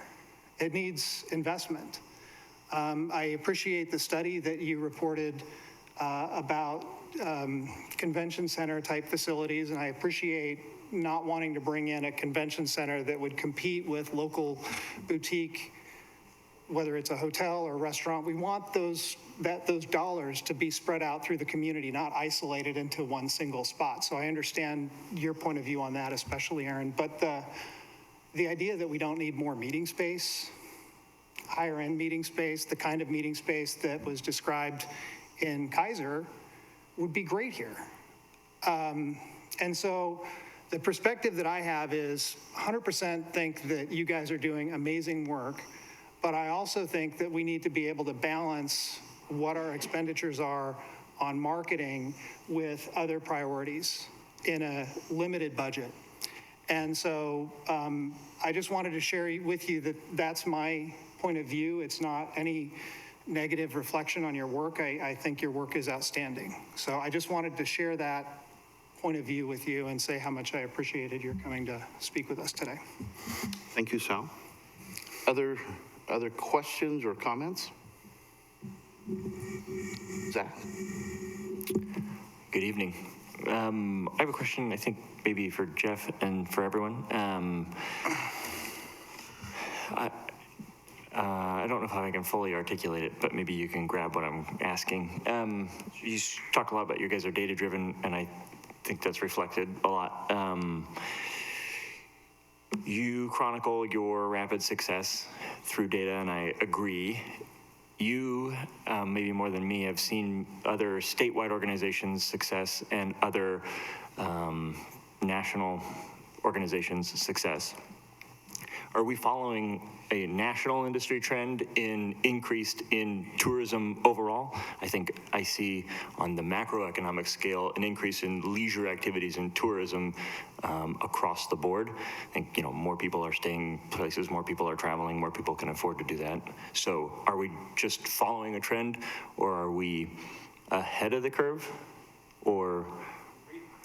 On a state level, we lead a lot of that. We lead the type of visitor. I mean, I can look at a lot of different metrics to talk about. Oh, sorry, here. Maybe I'll turn it over to Travel Oregon on a national level, but Oregon travel is trending very positively. Internationally, international travel to Oregon is really good. Regionally, the type of visitor that we see is a higher value visitor. They have, higher value in the sense that they have more money to spend. They spend it more frequently, and and that's the type of visitor we see. As far as trends in our occupancy rates and demands are outpacing our region. We lead over the Willamette Valley. Like if we look at the Willamette Valley visitors average data that we see on a state level, we are performing better. I think the way that we are approaching economic development, approaching tourism as economic development in general as a concept, we are a leader in our community. We were at ESTO, which is the national conference for what we do, in Austin last month, and we were attending a seminar that basically says, tourism, we're considering tourism economic development now, and which to me, it seems like an obvious thing. I mean, it's economic development. But on a national level, what they were saying was this is a new concept as far as how they were looking through their lens to measure things. So I think we're acting as leaders both in how we operate, how we are looking to use tourism as economic development and partner with people like MEDP. Not very many communities have the stable table type model where we have these paid folks priming the pump for economic development. And I would say, I'm taking a really long time to answer your question, but I would like to think, and the data supports that we are leaders and are outperforming the trend, at least regionally. Jeff, can I jump in a little bit on this one too? Please, everyone. I just wanted to say that since our inception, we've grown TLT returns by 41% since 2015. I don't know what other communities in Oregon, what their growth has looked like over the last few years, but I'd be pretty surprised if anybody else has grown 41% or more. And I'd also like to reframe your question just a little bit to, I think, kind of the spirit of what you're asking, Zach. And it's such a great question. I mean, you're essentially saying, how do we stack up? You know, how does our growth compare to other communities' growth? But something that I neglected to say that was a part of the comments I had prepared tonight is that we're very lucky also in the type of tourist that we have here. And I know in your packet, you've got some data looking at and comparing McMinnville and the tourists that we have here to both the Willamette Valley and the state of Oregon as a whole. And when you're looking at the household income for a visitor to the state of Oregon, you're looking at about $60,000 a year as that average household income. When you're looking at the Willamette Valley, it bumps up, looks like about 70. When you're looking at McMinnville, our average household income for a visitor is $140,000. That's an amazing difference. So it's not just what's our growth look like compared to other people's growth, but what is the capacity of the tourist that's coming very specifically to McMinnville to spend when they get here? That overnight guest that's spending 3 times more, well, 3 times more what? Right? The guest that we're attracting here is a high spend guest. And when we're looking at our community and we're looking at wanting a low impact on our roads and our services, we're very lucky that because of the wine industry and because of our amazing culinary scene, the type of tourism that has been naturally cultivating itself and that we are cultivating very specifically does have the advantage of bringing a smaller number of people, less impact on our services, spending a dramatically more than 2 times more than they're spending in other parts of Oregon. That, to me, is a really important number. When you are looking at that household income, I'm sorry, the household income is 2 times more, but their per person spend is also dramatically more. That party size, and this is not in your packet, but when we're looking at the travel size, the metric becomes inverse. You're looking at almost a 3.5 person group coming to the rest of Oregon. But when you get to McMinnville, that goes down to 2.5. So again, we're seeing smaller number of average people in your party with much more spend. And I think that gets to the heart of what you were asking about in terms of how do we stack up compared to other communities. And I personally think that has a great advantage for our community in having that specific brand of tourism and in dramatic growth in that specific brand of tourism in a relatively short amount of time. And hopefully we can deploy the strategy like Scottsdale to get them to stay here and open their big businesses as well. Bring that business with you. You know, there are enough of those people that are operating in that capacity to do so, it would seem. Well, they're decision makers, and that's the other really wonderful thing about the type of tourists that we're bringing here, is that when your average household income is $160,000 a year, more than likely you're working at a job where you're making a decision. You're the CEO, you're the COO, you are in a position to say, wow, this is amazing. Wow, look at that industrial park. Wow, this is a place I want to move, bring my family. I want to move and bring my business. And that's an amazing gift. I was also on that economic development committee, and McMinnville bleeds young people. That was something that study pointed out. And Visit McMinnville's efforts really directly address that young person bleed. I came back right after college. Zach, I think you came back pretty close after college. We are outliers in that a little bit. But the more that Visit McMinnville is able to cultivate this brand, and the more we're able to help attract, recruit, and maintain businesses that are of interest to younger people, the better opportunity we have as a community to bring those people back, our younger people back sooner, and keep them here. And I think that's a really important metric to look at too, and I'm sorry that I neglected to put that one out earlier. Great. Other questions, Wendy? Yeah, I actually have a follow-up just comment on that, and I think this kind of goes back to the question that I had gotten earlier about the concern about moving more towards tourism and away from locals. And I think that this graph that shows the average income of the tourist addresses that, because the businesses that will grow to be accessible to somebody who has a salary of $140,000 a year is different, right, than the businesses that might grow up for our median income.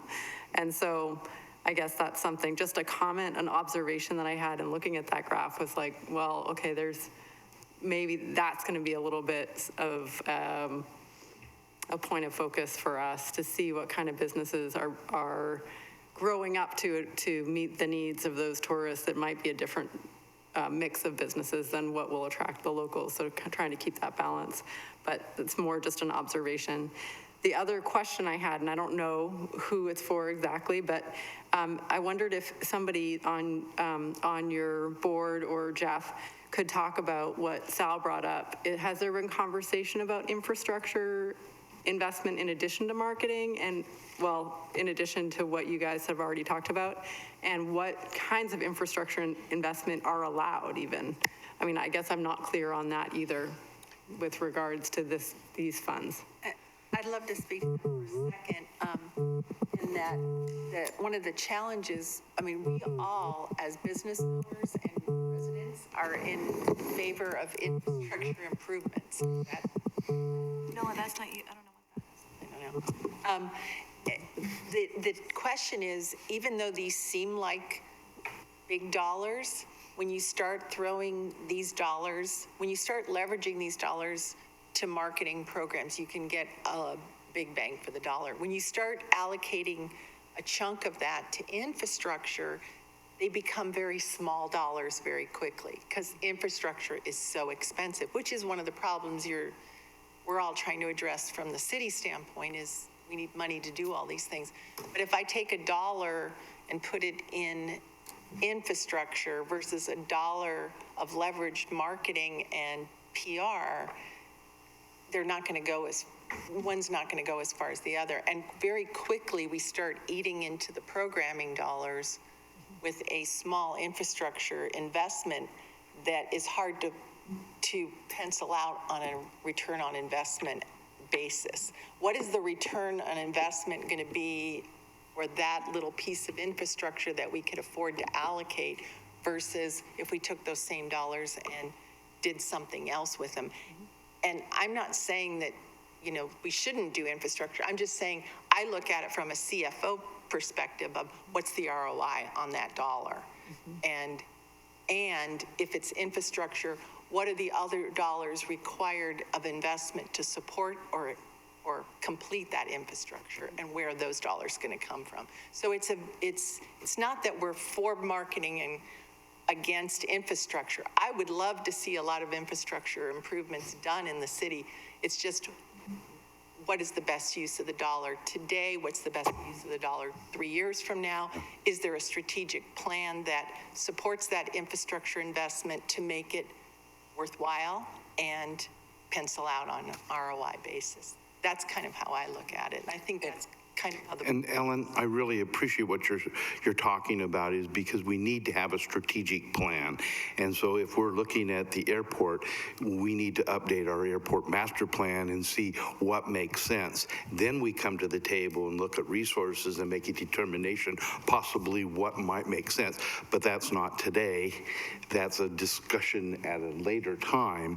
But knowing that this is a discussion that we need to have. We need to have an openness among ourselves to be able to take a look at the resources that come in with our transient lodging tax, and seeing if that pendulum moves a little bit down the road as we do our due diligence in understanding.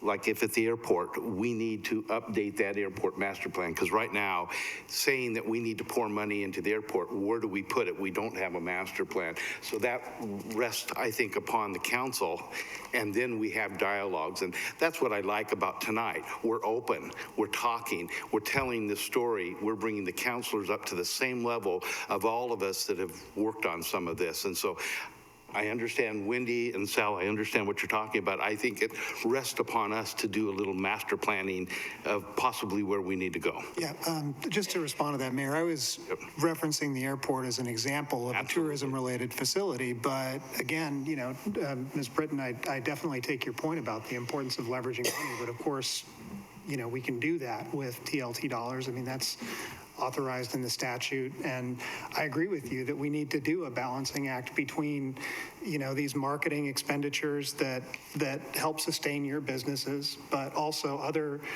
areas of the city that are tourism related that are also in need of funds. And again, I keep mentioning the airport because that's such a clear example. Sure.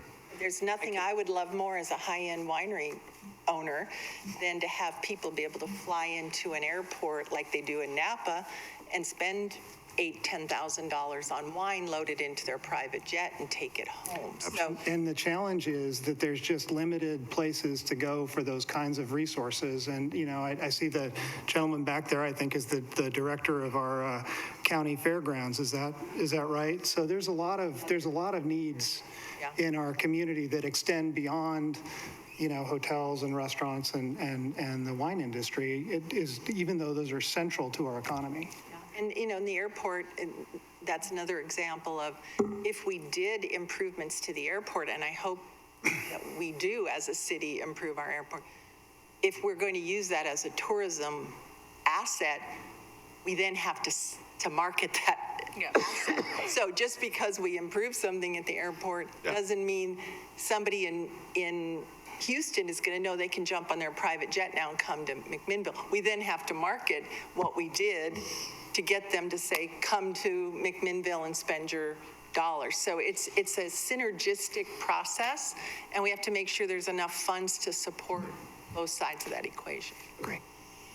Yeah, I think when you're looking at any business, the first 3 to 5 years is just kind of getting it over the hump and getting it really moving. And we're kind of at the 5-year mark at this point in time.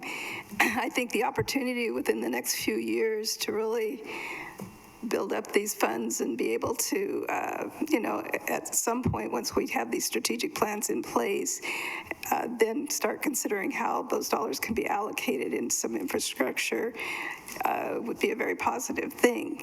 But I do think that, you know, to do it prematurely when we're still working on getting this to the very best we can be at this point in time is, you know, it just...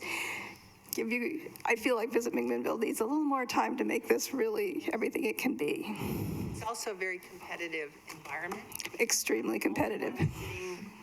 With a small town that we're trying to promote as a destination. So, you know, there's opportunity, there's cost to not doing things. So we just have to, again, it's a balancing act. If something's working, you don't then stop doing it.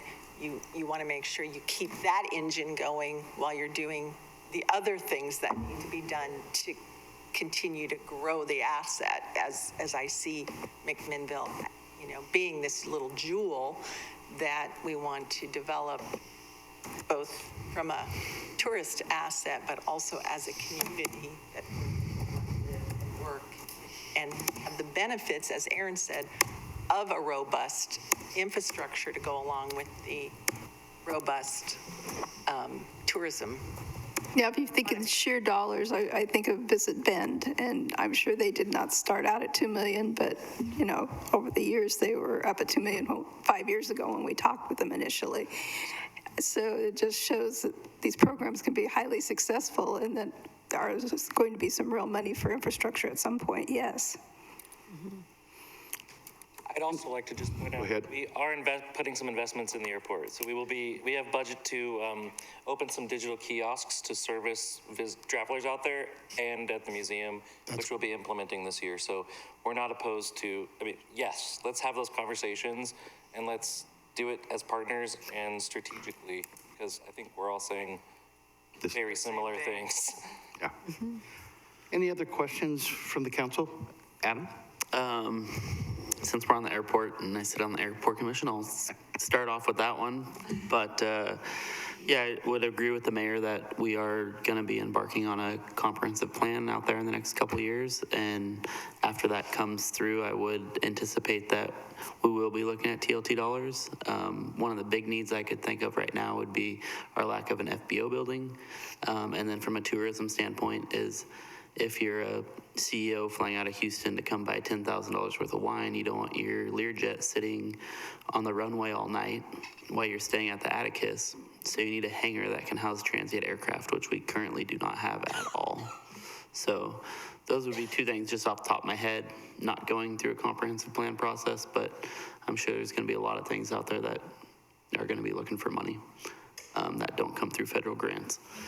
Second to that would be, Jeff, could you elaborate a little bit on the diversity of what you look to embark on with Visit McMinnville? Like if you talk about the shoulder season, one thing I could think of with Gary sitting back there in the crowd is the MAC track. It's one of 6 karting tracks in the state, one of 3 outdoor road race tracks, and I don't see that anywhere on the Visit McMinnville website, and I was curious if you guys have ever reached out to them. And they do 2 to 3 day races, so it is overnight stays, and that comes with a very $140,000, $160,000 household income to be able to do that and travel the Northwest. It's a great question. We have contracted help in group sales for the last 6 months, a woman named Rachel Adams, who has actually just met with the county fairgrounds, as we feel like there's a big opportunity there for further synergy and promotion. It's also part of the message that I'm going to be carrying to the county commissioners as the asset there. So we are connecting with the events and the opportunities that are coming there, and we have met with the MAC track been a year and a half ago, and we worked with them to connect with opportunities, but we have not had a chance to seal the deal on anything. So I think that's a good something. But we are out actively seeking group business with assets that we have. So we host fam tours locally. We're hosting, we are focused on small corporate events because we have some real hurdles with attracting events based on room blocks. It's not meeting facilities, it's the ability to house meetings.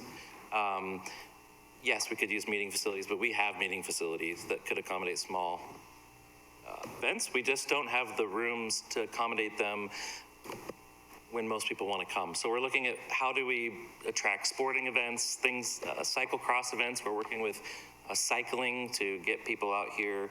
We're talking to, I can go into a whole list of things, but for the sake of time, Mac Track is a great idea. We have someone focused on this type of thing, and we will revisit that one in particularly. Second one was Oregon's other growing crop, cannabis. I don't see that on the website at all. We have 4 dispensaries in town, 3 are locally owned, 2 are owned by multi-generational locals. It's a great point. To that end, we have not taken a position on promoting cannabis as an organization, as it is federally not a recognized legal thing. That being said, I think it would be something that we would consider as a board. We take leadership from, it's a touchy subject. There's one community that I know in the state that does that, and that is Bend. Where I sit personally is another, thing, but I think that they're a local business, and I think that they pay taxes, and it's my opinion that we should consider them being represented. I can tell you, Adam, our guests ask our concierge all the time about it, and our concierge, makes the best recommendations they're able to. I mean, it's a really great point. When media are hosted, the first things ask about. They need pizza. Yeah. The thing is that for visitors, it's not a legal place to do it. Right. Mm-hmm. So it would serve sales, but we'd be doing a disservice for where are these people actually going to participate in this legally. So I'd love to hear what council thinks. Yeah. At the end of the day, we support endeavors. We We did discuss about, when we were first building the website, that how this was going to become an issue and that we were going to need to address it at one point. And I think it's probably time we circle back to it, because those are viable businesses and they're attracting tourists. So we should address that, but we also Need some legal advice. we need some advice. We need some direction from you all about how you want this Visit McMinnville to talk about cannabis and promote it as an industry. And then again, I think at a minimum, it could be listed on the website how wineries and breweries are. I mean, we permitted it in the city. We have a local tax on it. We as a council obviously are okay with it from that standpoint, so. That's my personal opinion. Yeah, so, yeah, council, what discussion would have to happen in order for us to? I just think more discussion needs to be had on, unfortunately, the laws, as you know, for consumption of alcohol versus consumption of cannabis are different. You can take a bottle of wine back to your hotel room and pop it open and drink it legally.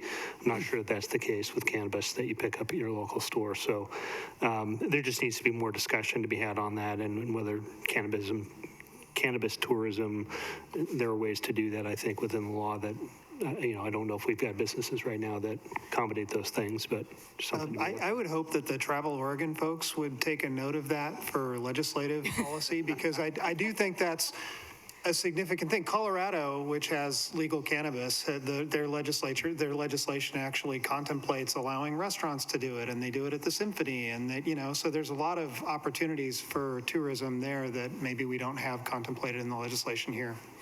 I think I would just like to back up the conversation a little bit and say that we don't, it's not the nature of our relationship to give direction to your board about specifically what you're marketing, or it hasn't been in the past. I don't know why it's a step we would take right now. In terms of the legality of use, I mean,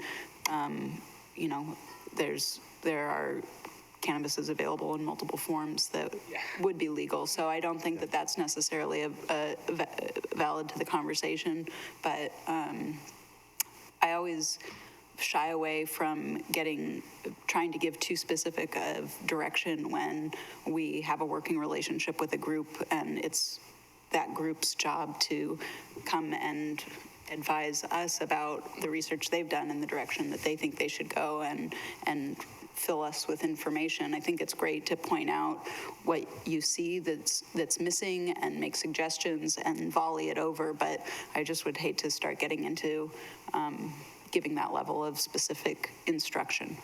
I think that Maria is also correct in that it's time to revisit the issue. One of the things that we hesitated about initially was just that the industry itself needed to settle down and some things need to work itself out. And certainly we've seen a significant reduction in the number of places that offer those substances. So I think it is time to. I mean, it became legal at the same time we were becoming an organization. Yeah. So we could only handle some. Needed to shake itself out a bit. So I was asked in the first month on the job to come speak in California on a panel on how marijuana and wine tourism are coming together. And I said I'd pass. But we did send somebody locally, and here it went well.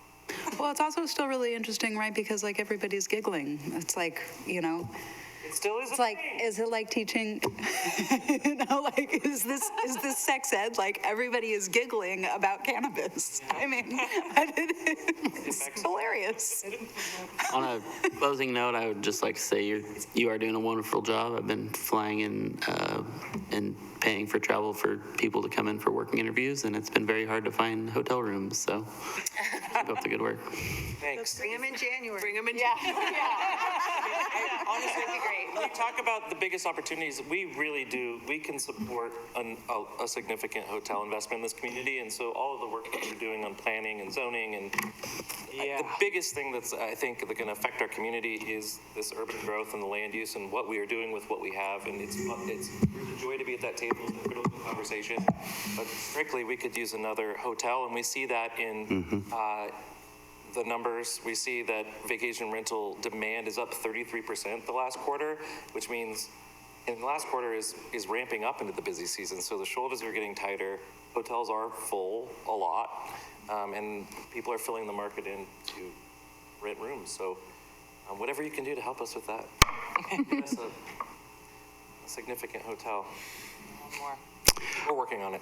I think if we can just say one more thing too, obviously we are well aware that you all are volunteers as well and have jobs, and perhaps on the second Wednesday of the month or third, whatever this is, you're not free to come to our board meetings, but please know that you are more than welcome. We would love to have you come and sit in even for half an hour.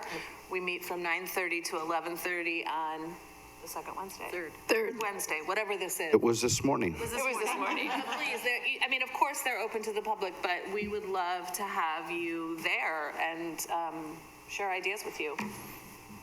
Or just listen and be a fly on the wall. Whatever you like, if you can. We built this together, council and stakeholders, and the partnership is essential. Yeah. And the dialogue is essential. Good. Zach? Yeah, I don't have any more pointed questions, but I had one more. I wanted to close on something since I've heard a lot about this as an open and honest dialogue between council and Visit McMinnville and everyone here.